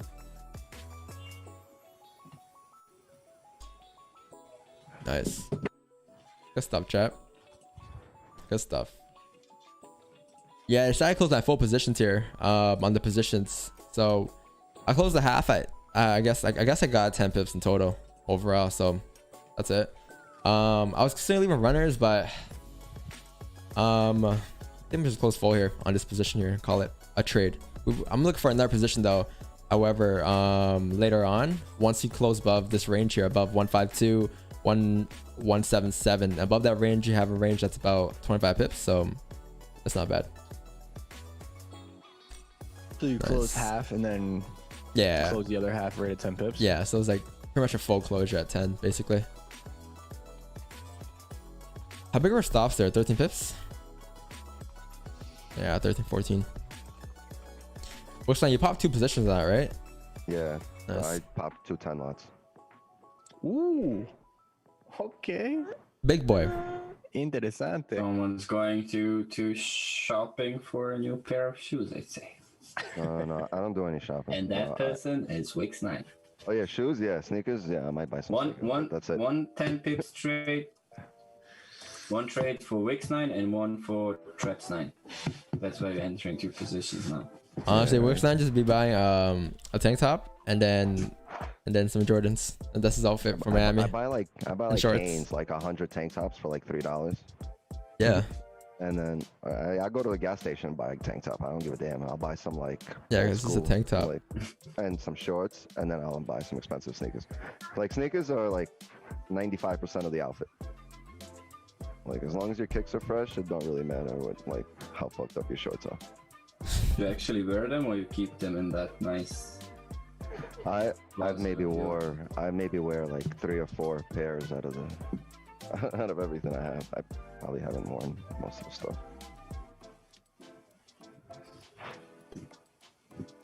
Do you look at that as an investment or more like? No, I look at it as. I mean, eventually you could sell them. Just me being a degenerate. It's just sneakers that I've always wanted to have growing up, and like I made some Bitcoin money, and I was like, shit. Some people buy, APs. Some people buy Rolexes. I just bought a bunch of sneakers. I don't wear nothing on my wrists. I don't wear no jewelry. You see, I don't got nothing on my neck. I don't got no rims on my car. That ain't the point. I respect it. It's just what you like, right? Kicks. Yeah. I think also I like sneakers. Majority of kicks they hold the value too. Like majority of your Jordans. Yeah, like you see, and I got the cause. I could flip yeah, the cause like for those more kicks. Than I have. If anything, go up. The Supreme 5s, them shits went up. What size do you? Don't worry about it. What do you mean, don't worry about it? Size 13? Nah, Jordan's 9.5. Oh, I mean that's my size. 9.5, 10. Yeah. Yeah. Like majority of my clothes too as well. Like I have this thing that I just can't, like it's hard for me to buy clothes than like from stores, for example, because it's just 100% loses value, right? You can't resell those things. Yeah. But like if I buy like like going grill and shit, buy like something that I like that holds its value, I can always like resell if I ever wanted to, like if I ever got bored of it. So it's like I say it's like an investment. It's like gold. It'll always go up, especially if the pieces are old too and like vintage, I guess. They always hold its value. I never bought the sneakers with the intention to sell them. Like everyone says, yo, you can flip these, you can flip that, but I just bought them with the intention to have them. Like that's not my thing, reselling and shit. I'm different. Like, I got. Yeah, go ahead. I was saying I got ADHD, so like I get bored way too quickly of my things. I just always end up reselling. Even if I say I'm gonna keep this forever, I never keep my stuff forever. At some point, I get bored. I sell to buy something else. But that's also part of your intention when you're buying, that you're gonna flip them. Yeah, one day. Yeah. 1802. What are you guys saying about gold? I see gold here. Yeah. I'm not looking for sell. I'm not looking for buys chat on gold here. I'm looking for sells only. I'm looking for sells below 1794 here, or perhaps if you break below this range here. There's no positions here for me. I'm not interested in these, right? I'm not. I think if you came to like last year, maybe I would have taken these probably. If I were to have like buys above here at the sells below here in my chart, but this year I'm sticking to one bias, right? Especially since the daily time frame is still bearish. At any given point, we can still flip bearish, continue down. This might be a fake out here, so be careful on that. However, at least you have volume here, though. At least there's definitely volume here. So somebody else said earlier in our trade here that there was no volume on GJ. They're like, oh, no volume, lol. Man. They also said it was a definite sell, all caps. Jeez. That's what I'm talking about though, chat. Like last year, like I'm not saying they're hating, I'm just saying like that's their analysis, right? But last year, that stuff will like get to me on stream. And it'll affect my trades, I wanna say. This year, I guess I worked on pushing out all the noise while I'm in a trade. Because it's if you think about it, imagine streaming and you're looking for positions, you're educating a chat, whatever, and then you enter a position. On top of that, the chat's being toxic. Chat's like, oh, this is not a good position. A lot of people will start to second guess themselves, and then they'll start to be emotional, get emotional, and they'll start to close emotionally in the trades, or enter emotionally in the first place. 4-hour salary on gold just happened. Nice.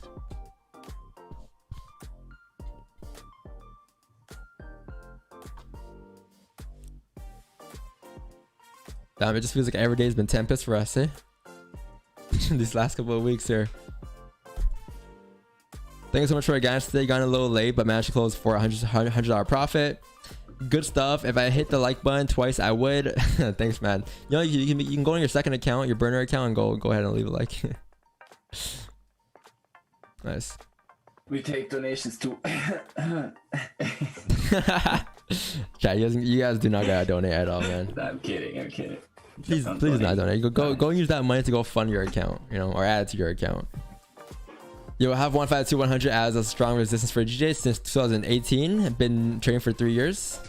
So you had that one resistance for the past 3 years. 152-100. That's funny. Have you tried day trading? Yeah, I have in the past. Yeah, this trading style could be traded with day trading as well. I guess you can say, like, off of the day time frame. It's the same concepts, right? It's the same concept as the day time frame. Look at GJ though. Didn't break the lows, didn't break yesterday's lows, starting to reject there. Once it flips bullish here, you have a complete whole range to go up. So you have a lot of range today on GJ. Don't think like that was the only move you have for GJ. You have plenty of opportunities today, especially if you get a closure above like 152, 173 here later on in the day. But you have a shit ton of opportunities today, so don't think day's done. Obviously, you got to close above here too, 152.077, but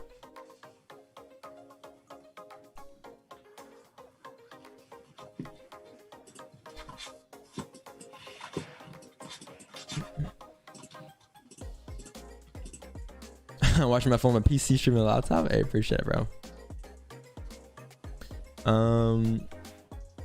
I don't know if you were spoken on this, but we are bearish for a day. Is this not a range one breakout? We're not bearish for a day. We're bullish. I was bullish for a day. I feel like I got this question 3 times today. You see how the day candle closed there? Closed bullish yesterday? Do you see how today's candle? Yeah, right now it is bearish, but that's right now. This candle can still flip because the day's not done yet. As long as it respects this low, we're bullish, right? It's like saying the 50-minute time, for example, the trade that we're in, right? That's like when we got that little drawdown, like right here. That was just the candle creating a new low. It didn't break the lows yet, so therefore it's still valid for buys going up. Obviously, price came down and created a low, and then it flipped bullish, right? So the same thing could happen with the day time frame. It doesn't mean that it's bearish or a day though. I go off of the previous day candle, not the current day candle, because the current day candle hasn't closed yet. If that makes sense. So that's the difference. If you get a range 2 breakout, but daily and weekly still counter trend, what would you do? If you get a range 2 breakout, yeah. So the only reason why I have the whole range 1, range 2 breakout thing is just because I can change my bias within the day. But that's it. That's the whole reasoning behind it. So yeah, if the weekly and day were bearish, and we had a range 2 breakout, I'll still look for buys above that range for a day. Well, actually, no. Yeah. I would. Yeah. That makes sense. Charge for stream. I got you. Nice. You got in a, what is this? What pair is this? I can't even see.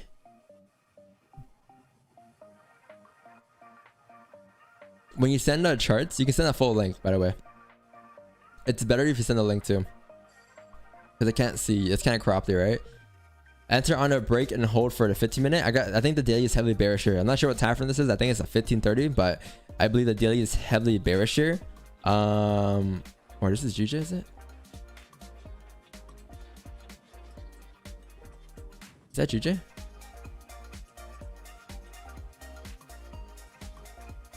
Oh, it is GJ. Oh, that's a 5-minute time frame. What's your question on this again? Thoughts on this? Enter on a break or hold on a 15-minute time frame. You wait for a closure above the range and then you enter, or you enter one of your setups. In this case, one of mine was a start replay, so that's what maybe entered that position earlier.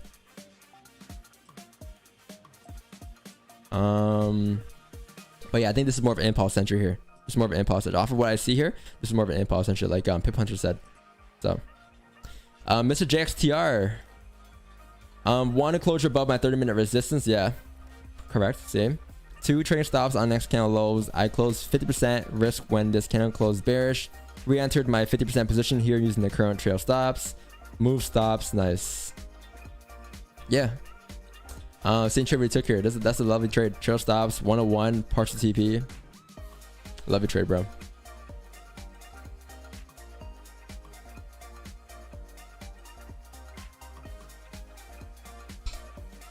Shit, my bad. TikTok. I was on thing.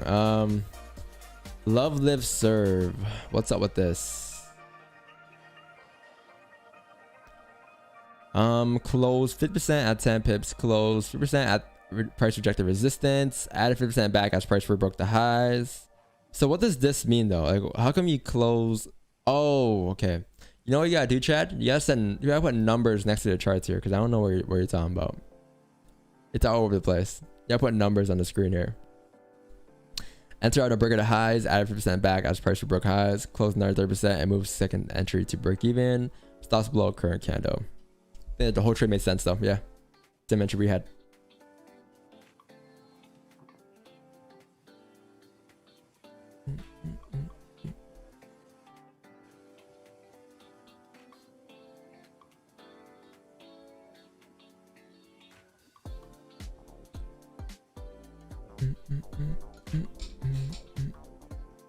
What made you transition to scalping versus day trading?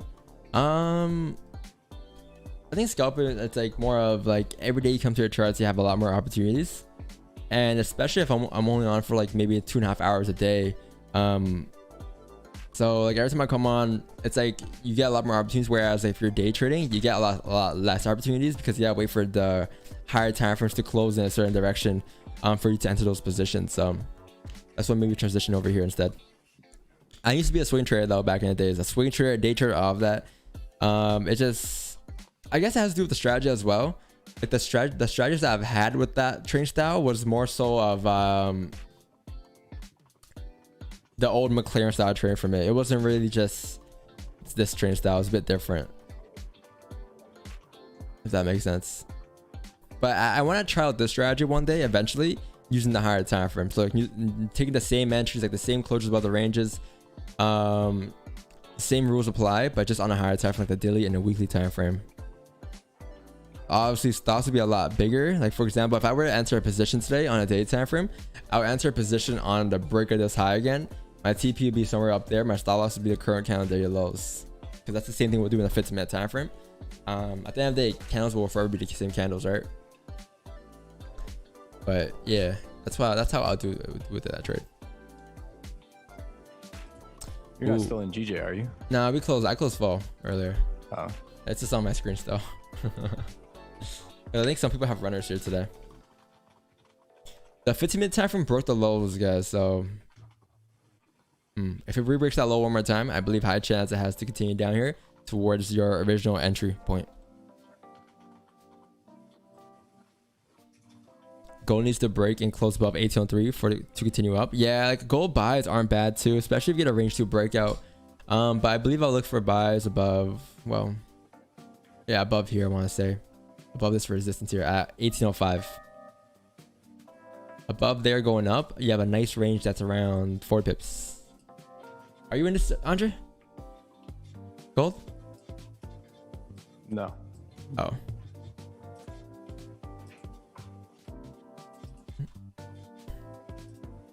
Do you guys see what I see? The onion play, right, Tyler? I think I see what you see, brother.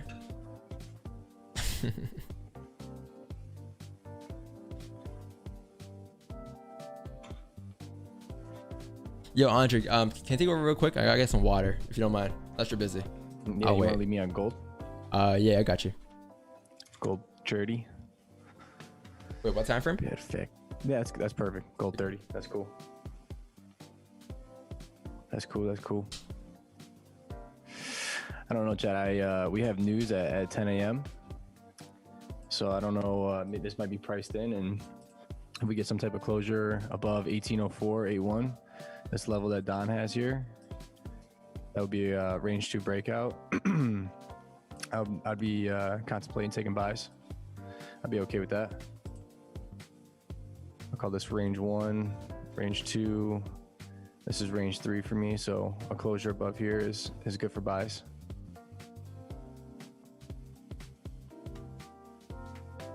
Gold making me bread. Okay. Let me see your chart. Send it into the Discord. I was a little weary about these buys here. They were a no-go for me.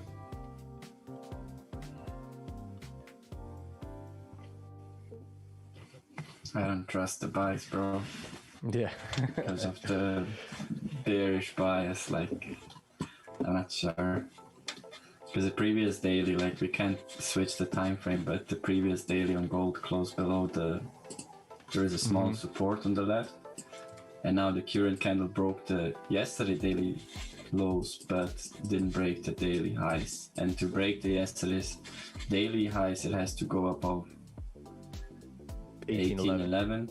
Yeah. So, you know, taking a buy here, you never know with gold, it could just make a top wick now and flip bearish again. So, especially with I won't be looking for buys, like, with news. I don't know if you, yeah, the consumer confidence, yeah, actual is greater for forecast. So, actual greater than forecast is good for currency. So if we get good numbers here, could be interesante. Bad for gold. Yeah. But would you see when you look at gold now, and this is like, I mean, I was gone trading for a while, but then I realized like this range 1, range 2, range 3, right? Mm-hmm. And then if you close above here, you would look for buys. Then if you have a bearish closure here, right? The next candle, let's say, right? Like this. Would you consider trading anyway, like salary play above here? Or would you consider a sell down here to make an onion play and continue lower? Do you know what I mean? Because the bias is bearish. Yeah, that's a good question. That'd be kind of tricky, right? I think since we broke the 4-hour highs, the previous 4-hour highs, I would take that salary play you had drawn out.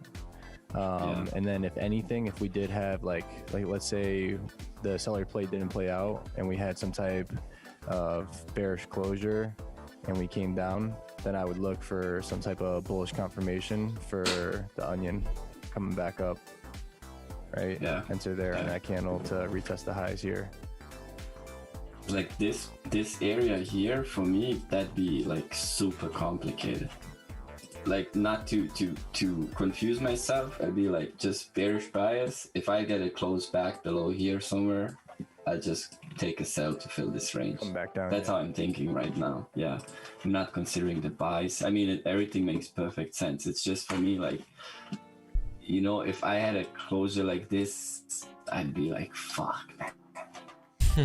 What am I gonna do now? Like, am I still bullish? Am I still bearish? Am I gonna take a buy or a sell? It'd be like, Don, you back? Maybe Yes, you can brother. answer that, bro. What up, brother? What are you guys talking about? The onion on gold and the salary play? Or the onion or fake up back into the range? Yeah. No, on gold. So this is like, yeah, do you have the range 1? And this is the range 2 right now, right? Yeah. You'd be like, oh, okay, closure above this range, you would take a buy here, right? Above Above that this range, yeah. resistance. Above. But a bias is bearish. So what if this candle closes above and the next candle 15 or 30 minute closes like this?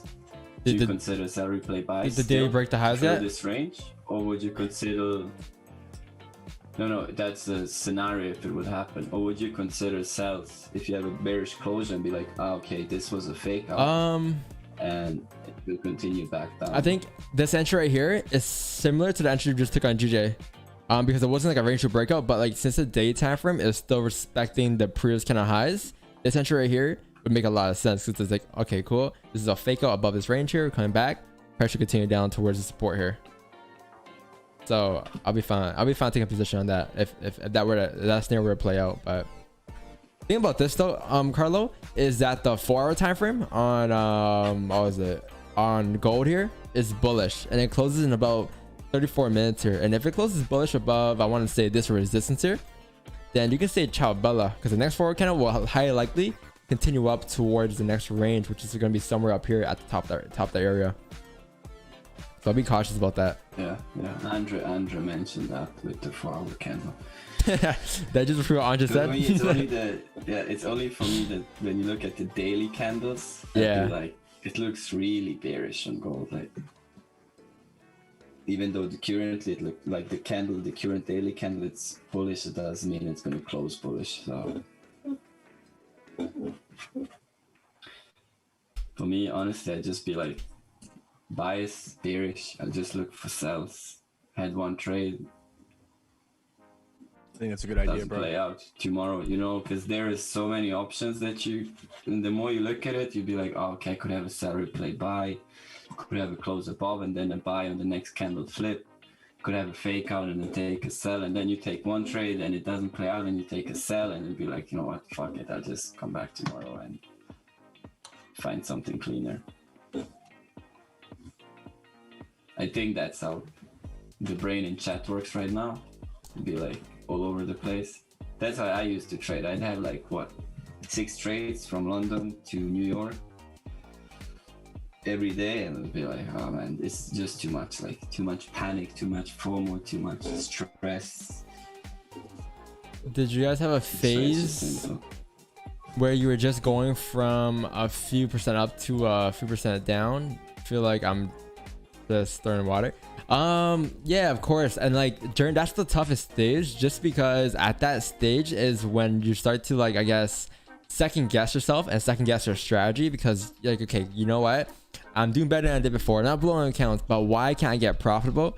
It just comes down to, I would say, spending more time on charts and continue to do what you do every day. Just look for minor tweaks and adjustments to that training style. So for instance, the breaking stage, I'll compare it to like taking, for example, like to compare my story, I'll say just, okay, you know what, impulse entries and having 2 biases for a day. So I'll come to the charts, I'll have, like, for example, a range here. So in this case on GJ, I'll have a range here, I have my resistance drawn here, my support drawn here. I'll be like, okay, I look for bias above here, I look for sells below there. I'll say doing that for me, plus taking impulse entries on top of that, would lead me to gain that break-even stage. I'm not saying I was break-even doing that, but I'm saying this scenario, that'll be break-even. So then this year, I tweaked towards the no break, 1 bias for a day only, unless it's a range 2 breakout, and number 2, no impulse entries. And that has, what I guess you can say, raised my percentage this year a lot more than last year. Obviously taking less trades, but higher win rate. And that's what's helping this year increase my win rate. Same goes for you, right? Maybe it's something, maybe it's like you shouldn't take entries of candles with no top wicks or no bottom wicks, whatever it is. But look for those minor things in your trading and look to adjust. But you don't have to change your whole trading style or anything like that in that situation. But that's what I'll say. A lot of people tend to, like, I guess, like, I've seen too, I've done it before too, they just switch the whole entire strategy the moment they see like break-even months and days. It's tough too, because like you're right there, but you're on the right path. Don't worry, you're definitely on the right path. It's better than blowing an account, or it's at least you're working towards your discipline at least. Do you have a video about range 1 and range 2? Yeah, exclamation point ranges in the chat, it'll pop up. Thanks man, that's helpful. I've ditched fibs and PPS, so sticking to pure price action. No impulse entries, need to give it time. Yeah, it's definitely practice. Like, it won't come overnight. It's not like you'll watch one stream and tomorrow you come as a successful trader or a profitable trader. Like, you could learn a lot in the stream. I do teach a lot in the stream, but it takes some actual trading involved and, you know, in the live markets for you to actually get a better hold of that or a better grip of that strategy. So don't worry, bro. Just continue to do what you do every day. Trust the process. Love the process too. Don't just trust it, love it.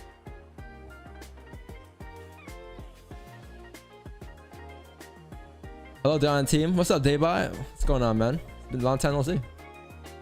VB at Marcin, Kampala, Kelvin. Thanks for subbing, guys. If you guys haven't done so, make sure you guys leave a sub, leave a like on the streams. If you guys new here, I appreciate you for being here today on this lovely, lovely Tuesday. So far for the week, we've taken, I think today's trade is a lot cleaner than yesterday's trade. I think yesterday's trade, everyone was down bad. And I even told, I told like Andre and these guys after the stream too, I'm like, yo, I think chat was down bad today because half of them hit break even. But I think today's trade, I think a majority of guys should have locked in profits or something at least in that position there. I was doing well on a small account last month, but this month is all about loss or break even. That is completely fine. Just don't get to a point where you treat that small account like a fun account and then you start to change your habits, like you start to over leverage or anything like that. All right, just treat it the same way you did last month. Only if last month's profits were good profits. However, if last month's profits were back profits, like you were over leveraging but you were making money, and you were to repeat that again this month, then that's not a good look. Only repeat the same process if they're good profits. 30-minute GJ start play, possibly. Really? Yeah. It closed right at that resistance there.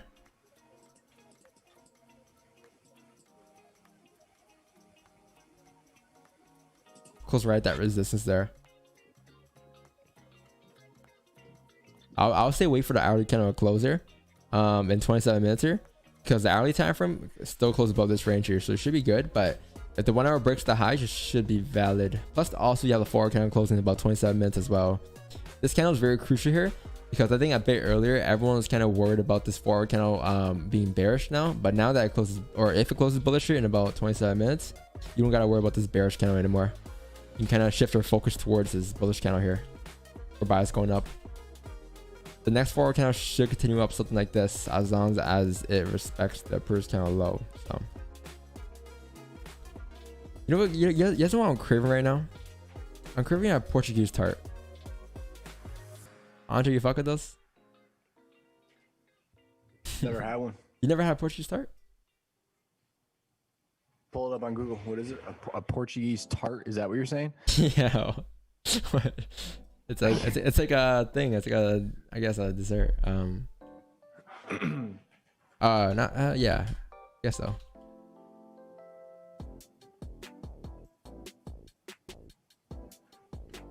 You've never seen one? I'm surprised. Maybe I have. I just didn't know it was a thing. I didn't know. It's like an egg tart. These shits. I think I've had something similar. What are some good Italian? I went to this Italian bakery. You know what I got? You know the what's that roll? It's like a, honestly it looks like a seashell and it has like cream inside. Croissant? No. No. I know you're talking about a cannoli. Cannoli, yeah. How you spell cannoli? Yeah. CANOLI? Yeah. This. Oh man, these shits are these hit different. Yeah, those are fire. Yeah. You like fig or no? Figs? Yeah. Yeah. I like figs. I hate dried figs though. There's a Italian cookie called a cucciadati. Oh, what the fuck?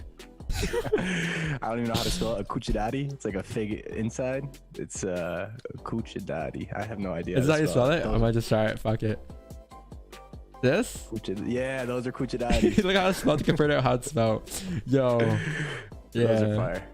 Everyone's I, really Italian in the chat. They know what a cucciadati is. why is that the name of the thing? And why does it look like this? I have no idea, but basically it's like It looks like a coochie daddy for real. Look at the stuff on top of it. Yo. Yeah.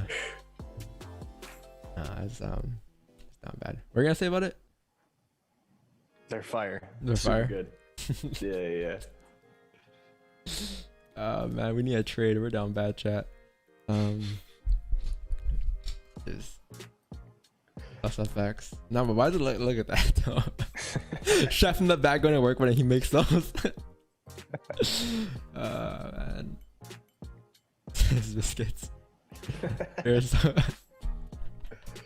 See, I knew Lorenzo. You know what they are. Lorenzo Z, they're so good. Oh man, it's funny. Chat, can we hit 3.7? Oh shit, we hit 3.7. Wow, thank you, chat. Thank you, guys. I'm making a video. Well, I was gonna start yesterday, but I was brainstorming yesterday. YouTube videos for this week. My next video is gonna be called what's it gonna be called again? I talked to Thing about it.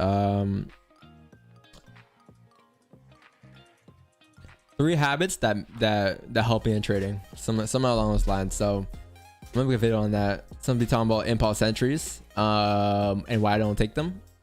Also, why I stick to one bias per day, and why I have a range 1 and range 2 breakout. So those 2 things that help me this year the most. I'll make a video on that for YouTube. Next. Did you guys miss the gold trade? No, I didn't miss the gold trade. This wasn't my plan to take buys above this range here. Wasn't missed, right?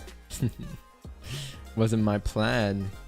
However, if you get a closure above 1804 here, or above this resistance here at 1805, I'm looking for buys going up. Yeah, but that's about It's it. the last 15 minutes of the 4 hour, and we get a closure above there. Will you take it? No, I'm gonna wait for the just because the 4 hour count moves so much.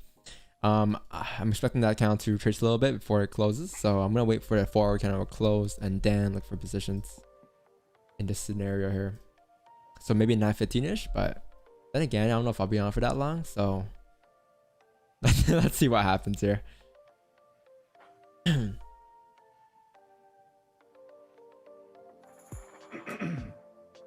Chat, by the way, yesterday I took a position after the stream as well.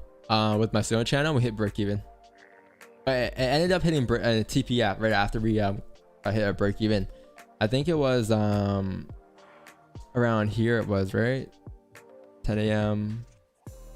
Was it gold or GJ? It's gold. What time frame? How did I even enter that? 15-minute. 15-minute time frame. Oh yeah, right here, right? Yeah. So I entered. We got a closure below. I think we're talking about this on stream too. We're like, guys, wait for that closure below. Wait, what? Let me check my thing. I'm confused. 1802.23. Yeah, it sells 1802.23. So it was here. I think it was here. So you had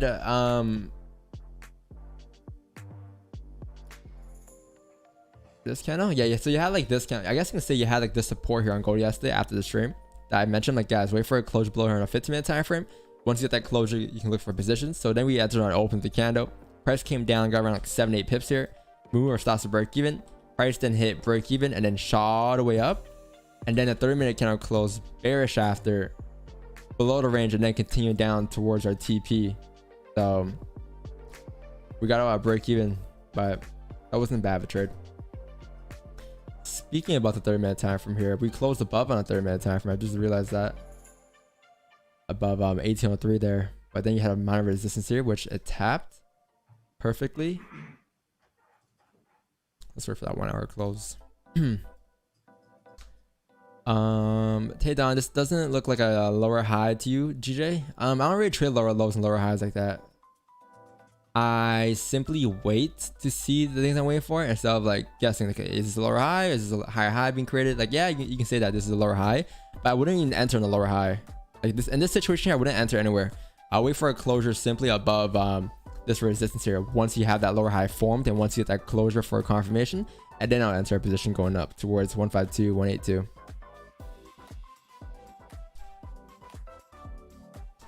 I'd say the only thing with this trading style that I see a lot of people have an issue with is you don't always get the moves. Like, you may spend 2.5 hours on a charts every day or a certain day, but you might always get something in return.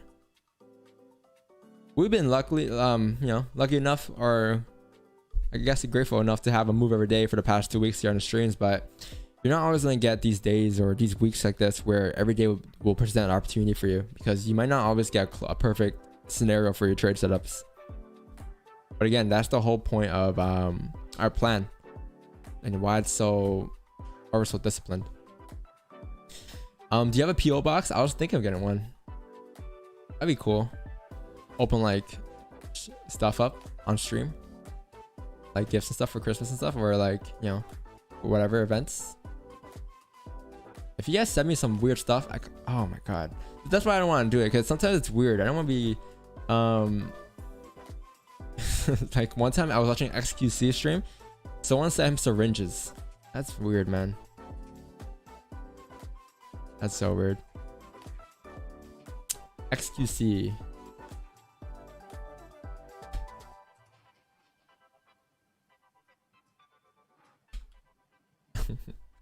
This shit. So chat, listen, this month there's gonna be 2 PO box openings. Yes, I talk fast. This guy talks way faster than me. We could do a 2 per month, right? Or once a month, right? But this month there's gonna be 1 today and 1 for Christmas, right? For Amazon. They got chips. To keep all the coffee safe. Hey, thanks, man. Listen, can I be honest with you, dude? Listen, dude, I'm not gonna sit here and lie to you, okay? I'm not gonna do that. I'll tell you straight up. Okay, do you look like somebody who takes the time to grind my own coffee beans, dude? Are you fucking serious, dude? Yo, I put the cup because of plastic and I slammed that bitch into the But thanks, man. Yo, what the fuck? Nah, yeah, SQC is fucking funny. I used to watch him a lot, but I haven't really been on Twitch lately. Andre, you still watch Nick Merckx every now and then, or nah? You got bored? Nah, I watch him every day. Really? Yeah. Why don't you have an Xbox, right? You just got one? Nah, I don't have one. Oh, I thought you bought it from your brother already. Nah, I bought one for my brother like 2 years ago, but you're like down bad, not playing anymore, so I'm not gonna get it and just be down bad by I'll play myself. if you play. My boy Loopy has been in Miami rolling out here, so I have no one to play with. Alright. If you get one, I'll 100% play with you. And everything, so he's like fully ready. So I just gotta take it off. Yeah, that's fucking dope. Yeah. How old's your brother? Is he younger? 33. Oh, he's older. 5 years older. That's cool. Are you guys close? Played with LaFame. I played with LaFame one time. This guy, I played with, no, not LaFame. I think it was what's his name? Fuck. XRP. What's his name? Franco XRP. Yeah. Franco XRP. Yeah, I played with him. Franco, are you here? You know how old Franco is? I think he's like 20 something. Nah, he's mid-30s. Damn. There he is, my man. He was on stream before. I'm not sure if you guys were there though. He came on stream before. It was a Friday, and we did like a little. I think you missed that stream because you were moving out. He came on stream and did like a little, like, I guess like a 1v1 on stream. That's pretty dope. Miami, man. I'm about to link up with like 3 or 4 people from stream. Miami. It's about to be Miami. Yes. You show us for rolling out, Andre. Gonna. lit. Alright, TikTok, peace and love. Catch you guys later. Oh, I got 3 viewers. Alright, guys. TikTok, catch you guys on YouTube. Join YouTube, you guys haven't done this yet. Because I'm gonna head off here on TikTok. Peace and love. Have a great session. Don't overtrade, don't over leverage, and peace. Alright, there you go. TikTok is done with.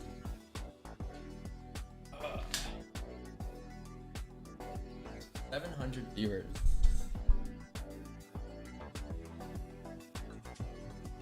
TikTok's so nice. They're just there, like, you know, like I honestly don't even read half their questions sometimes. They usually ask me what like, you know, what do you use to trade, or like what are you trading? But I feel like TikTok doesn't even know how to like even open up an MT5 server or MT4 account. Thanks for being so active and yeah, yo, Franco, thanks for being so active in the Discord, bro. What rank are you? Let's expose these people. My mods, let's see. Rank. I'm 1. Leaderboard. Is it leaderboard? Levels. Let's see who is first. Oh, Dawn is first. What a surprise. 1.4k messages. Wow. Mr. JXTR might catch up to me. Oh shit, I gotta be more active here. Circle FX. Okay. Damian. I think I remember you from the chat. Tyler, okay, number 5. Wixon, number 6. Chalked, number 7. Franco is number 8. Marco's number 9. Jared Hempson, the fact. Damn. Martine. I got bumped down, bro. You got bumped down, brother. 204 for messages. Andre's too busy for us, man. He's too busy for us. He disowned us. Nuke, 33. This is my mod. Hey, where's Rob underscore world at? He's here every day. Rob? Can you get a Rob check in the chat? I'm just fucking with you. Oh, yo, is that the real Lonnie? I think that is a real Lonnie. Yeah, in our chat here. Yeah, his YouTube videos are funny, but the IMO ones. I saw a couple of his stuff. Pretty cool. I don't got social media though. Reactive? Yeah.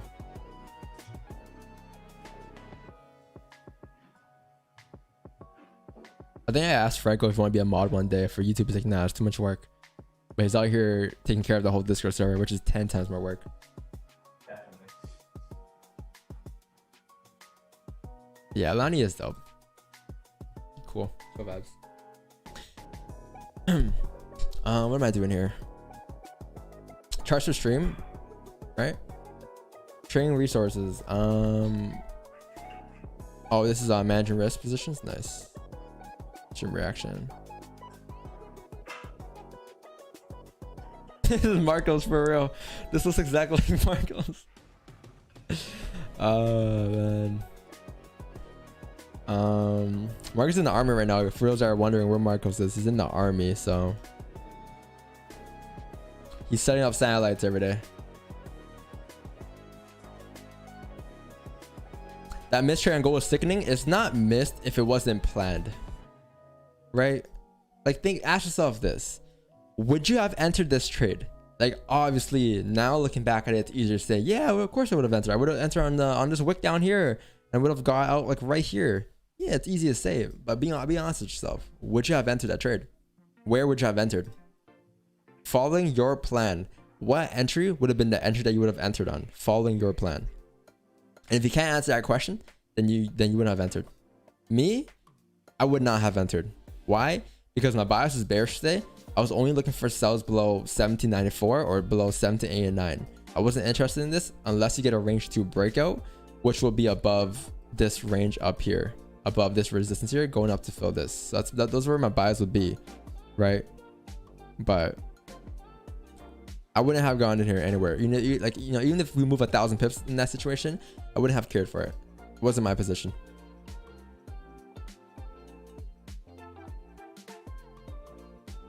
So that's why you gotta ask yourself every time you see a move that you may have missed or that may have pushed without you entering. Gotta be honest with yourself, man. You can't just make shit up, right?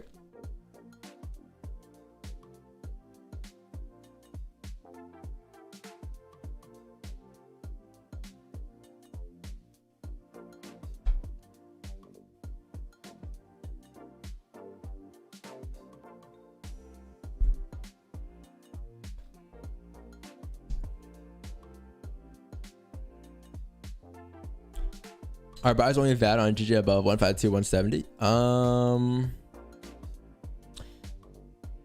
I believe the next opportunity for buys will be above there for me after the 4-hour candle closes here in about 10 minutes here. Yeah, it'll be above 152, 182 for me, above that range. Yep.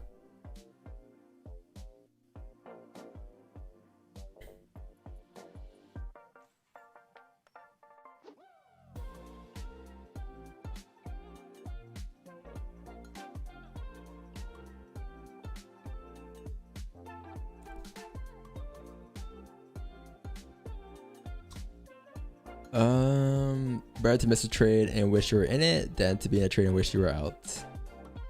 That is true. I never heard that one before.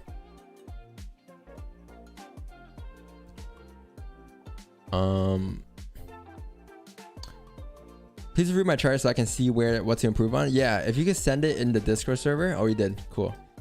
Also, guys, join this server if you guys haven't done so yet to send your charts and stuff here. Very dope.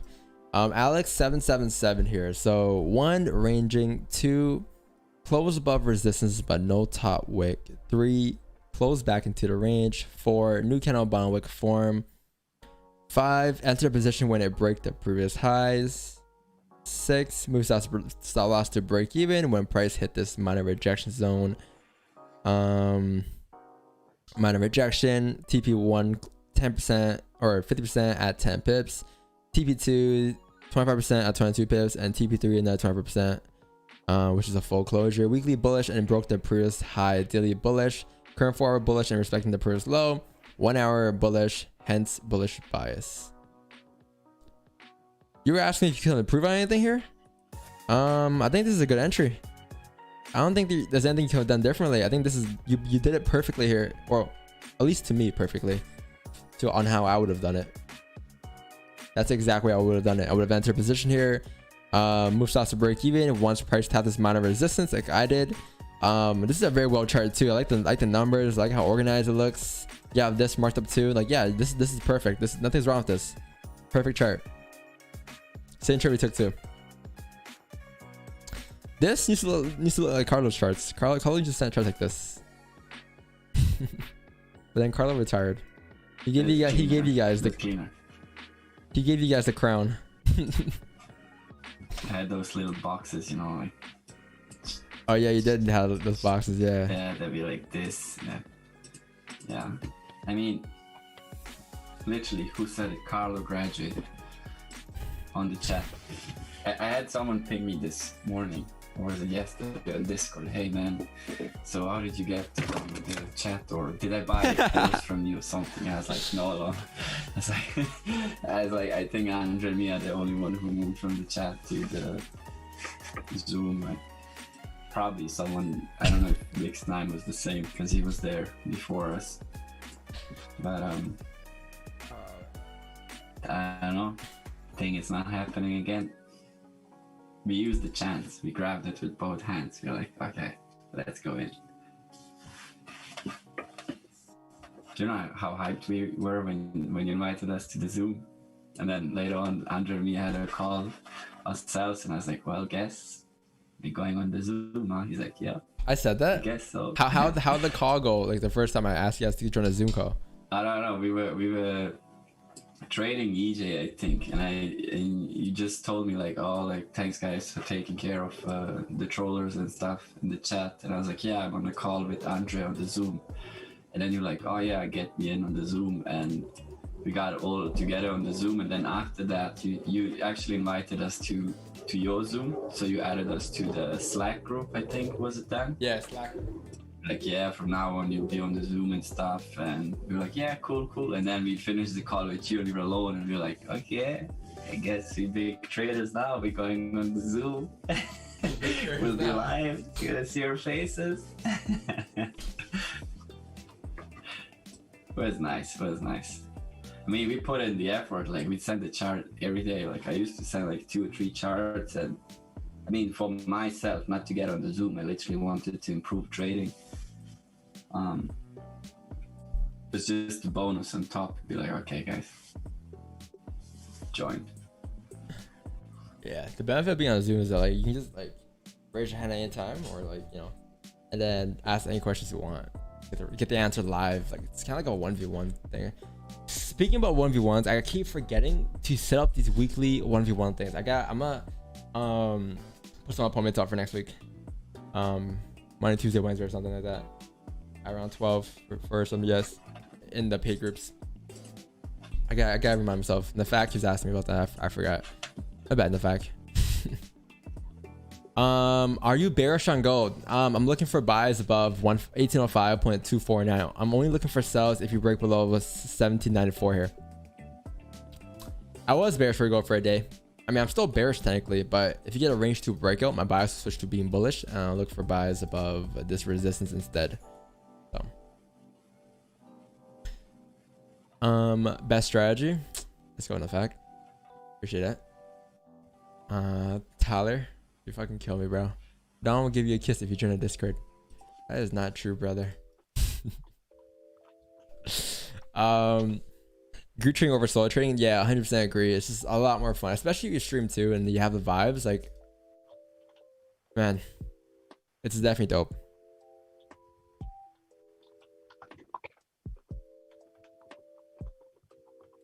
Yeah, and the right group too. Like, obviously, there's different types of groups out there, different types of communities out there. But if you can like kind of get along with like the host or get along with other people in that community, in that space, these past 2 hours here have gone by like a breeze for me. A breeze. Again, we stream every morning for 2.5 hours, 3 hours sometimes, and it goes by quick. To a point where you guys want me to stay after 9 and 9:30.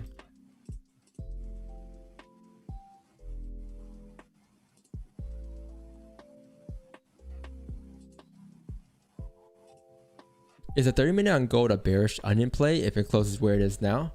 Oh, good eye. I think yeah, I think Carlo and Andre were talking about this earlier. Yeah, so if you had bearish closure here with my buy still being bearish, yeah, you can get sells in. But the issue with this is that it's the forex candle's gonna close bullish here. However, the daily candle could still reject that resistance to continue down. It hasn't broken the highs, so I mean, sells would not be a bad idea at all. It will still make a lot of sense. I'm not sure if I'm taking that trade though. I might just call that a session, honestly. But I'll say if you close below here, you should be good to continue down towards the next level of support. The next 30-minute candle, if it closes here, should come down like so. Like this. Coming down to test 17.99. I may consider sells if it breaks below here.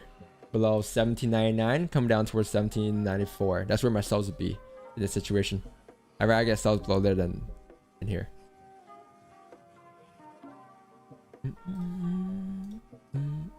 Who remembers the song? This is my first streaming music for this.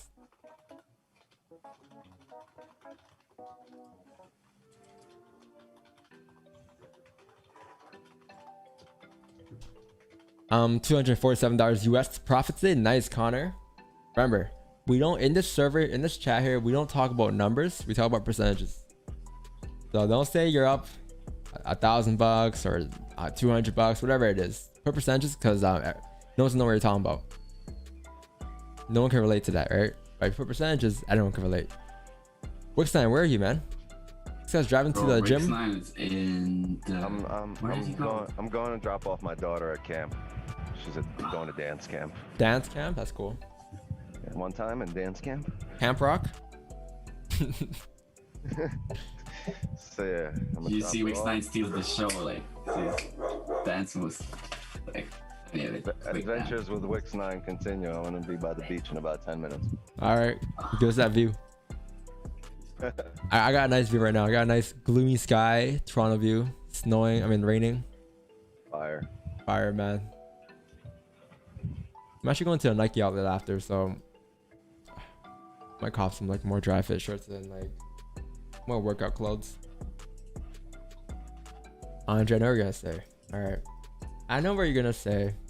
You're gonna talk about Lululemon. I know the quality's better. I'm saying you know, do you, boo? Do you, boo? Are you wearing Lululemon right now? Of course. I like Lululemon. Do you even honestly have any as a kid? I think I have shorts or something. Alright, that's about it.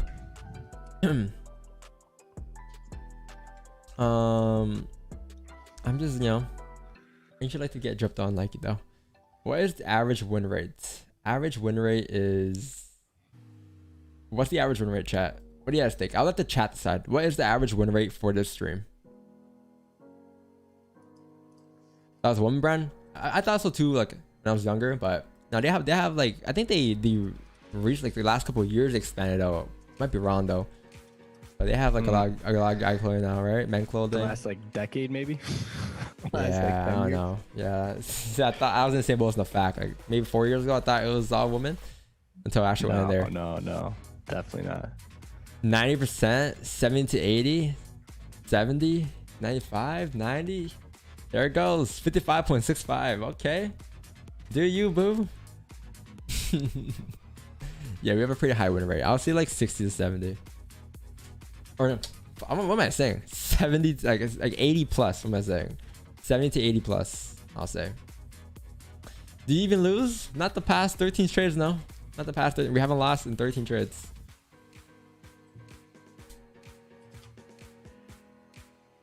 Yeah, that's a good point, Tyler. Each setup has its own probability. Average is over 80 for sure. Yeah, for sure.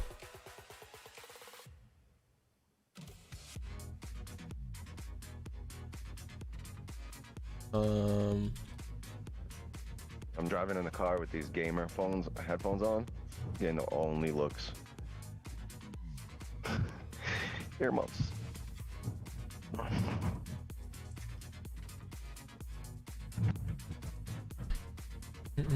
We're gonna lose when Andre makes noises. Andre do be making noises. You sound like a dinosaur sometimes. Andre, are you looking for any positions today? Or You want another trade? I'm going through right now. I'm running through my gold here, eh? I see you. Andrew's brainstorming now. Like, Yeah. Gold 1 hour. Yeah. Closed at 1802.89. If you look left, there's a pretty strong 1 hour resistance right there. Still technically bearish for the day, so I guess my plan now is to hopefully get a closure below 17.99, and I'll look to take sells at that point. The only other opportunity I could see is the closure above 1804 on the hourly, but I got a client at 10 a.m. and You have an hour. I You gotta goody. hop off. I want that hourly to close. Oh, you want the hourly close? That'll be yeah. So Here, you give me your MT5. I'll enter it for you. okay, perfect. Go full leverage for me too. 100 then comes back that day the account's gone. And I have like back-to-back clients. I won't even know what happens until like 1-2 o'clock. You ever like pull your phone? Not right. Hell no, definitely not. Yeah, that's not really professional. Yeah, I'm locked into the session. I can't do much else. GJ though, no top wick yet on the 4 hour candle. The 1 hour closed doji. Yeah, I was like a little worried about this resistance at 152. Mm-hmm. That's an institutional level, by the way. Who said that? 152,000. Who said that? drop. This 1 hour has no top wick doji. It should flip here. Yeah. There's an order block there. Oh wow, this is a good Order position block here. I think Tyler asked me about this a lot, or I think Marcos. I think he's asking about this a lot. Whenever you have like a new forward candle, especially has no top wick, this is not a bad buy at all. If it flips here, it stops to be the current candle lows for wherever the current candle lows is, because this is the new forward candle. Once it flips bullish, it should look to continue up to fill that wick there and fill this range here. But that's the thing. That's the higher time frame. That's the 4 hour time frame. 1 hour, you can say that it closed doji, the last one, so you can kind of cover it up and go off of the previous area low, which is this low. As long as it respects that low, it should continue up. But yeah, a lot of opportunities here for gold and GJ today. A lot. Plan to take more trades? Oh no, I can't really want to just call it. I think I'm just taking one trade a day and just call it a day. Honestly, this past like a week, 2 weeks, week and a half, maybe. I don't know. Pre-market fuel. I need some food. Yeah, that's the thing. I need some food. Like, I usually don't eat my first meal. I mean, I don't gotta work out today, but I don't usually eat my first meal till like 11 Yeah, you need energy. after my workout. I get anxious. I can't eat after I do my stream. I can't want to get shit done. I just go straight to the workout, which is probably unhealthy, but fuck, working on it, chat. Andre, did they say my progression pictures? Month 1 and month 6. I posted them on my Instagram for client results. What do you send him? Your calves? Nah, I sent him my Alright, chat. send Peace me and a love. naked- Catch you guys later. This boy sent me a naked picture. Wait, not naked. Nah, I didn't. Nude. Shut. little I Yankee didn't see down. the guns for a long time. Bazookas. Let's say premium. I'll send it in the Prime fitness ticket. page one of these, like this week or something. Uh-oh. It's gonna be Photoshop Don week. You're fasting? Bro, Hell Andre's no. posts make me starving. Like I literally have to unfollow you, brother. Like I don't know how to deal with this anymore. The food he's what? posting, the food you're posting every day, I just feel like What? I On hate Form the garbage Fitness? updates. Oh, Andre? Yeah, bro, he's eating like sushi every second day. Yeah, he's eating like just 5, the 6 course meals. Yeah. Bro, look at the shape of this plate. This plate is like a Yo, 4 or that's 5 exactly like, what I was best- thinking of. This plate literally, looks like- delicious. It's the Yeah. restaurant. It's the restaurant. Eating porridge Are you out of this That- plate that feels looks like like the fucking fucking Michelin star. Carrabba's. Looks like Carrabba's Italian grill, bro. That's the spot Italian in my, grill. Of my apartment on the bottom floor. On your Fire. building, right? You don't even have to leave. He wears a robe to go there. Yeah, it's so good too. That's fire. That's sick. Miami's full of that shit. Everywhere you get a 5-star restaurant right in your lobby.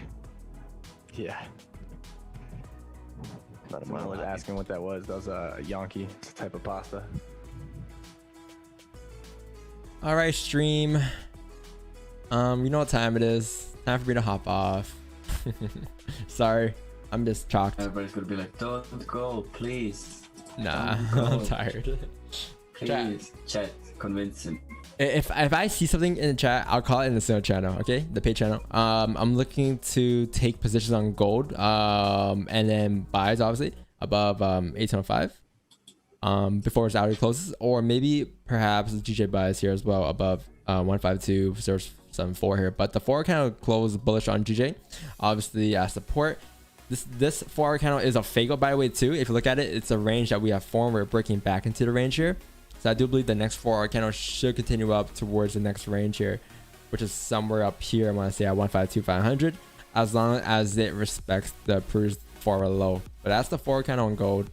Moving on to GJ, GJ. Moving on to gold here. Gold closed on a 4-hour candle bullish as well. So technically it should continue up towards this top of the range here. Just keep in mind that the day time frame is still bearish. So at any given point we can still flip down, continue down. So if you get a 1-hour closure on gold that closes bearish at resistance for the onion, I'll look for sells coming down. But other than that, or even like sells below here, something like this, I want to say below 17.99. But yeah, other than that, that's all I'm looking for the rest of the session. So hope you guys had a great session. We definitely had a good session today. We were patient today. We waited for that setup, took it, and good discipline on it too as well. Good management. But other than that, I appreciate you guys for being here today, of course. Catch you guys tomorrow morning. Thanks, mods. Thanks to everyone in the Zoom call. Have a great session. Peace and love, and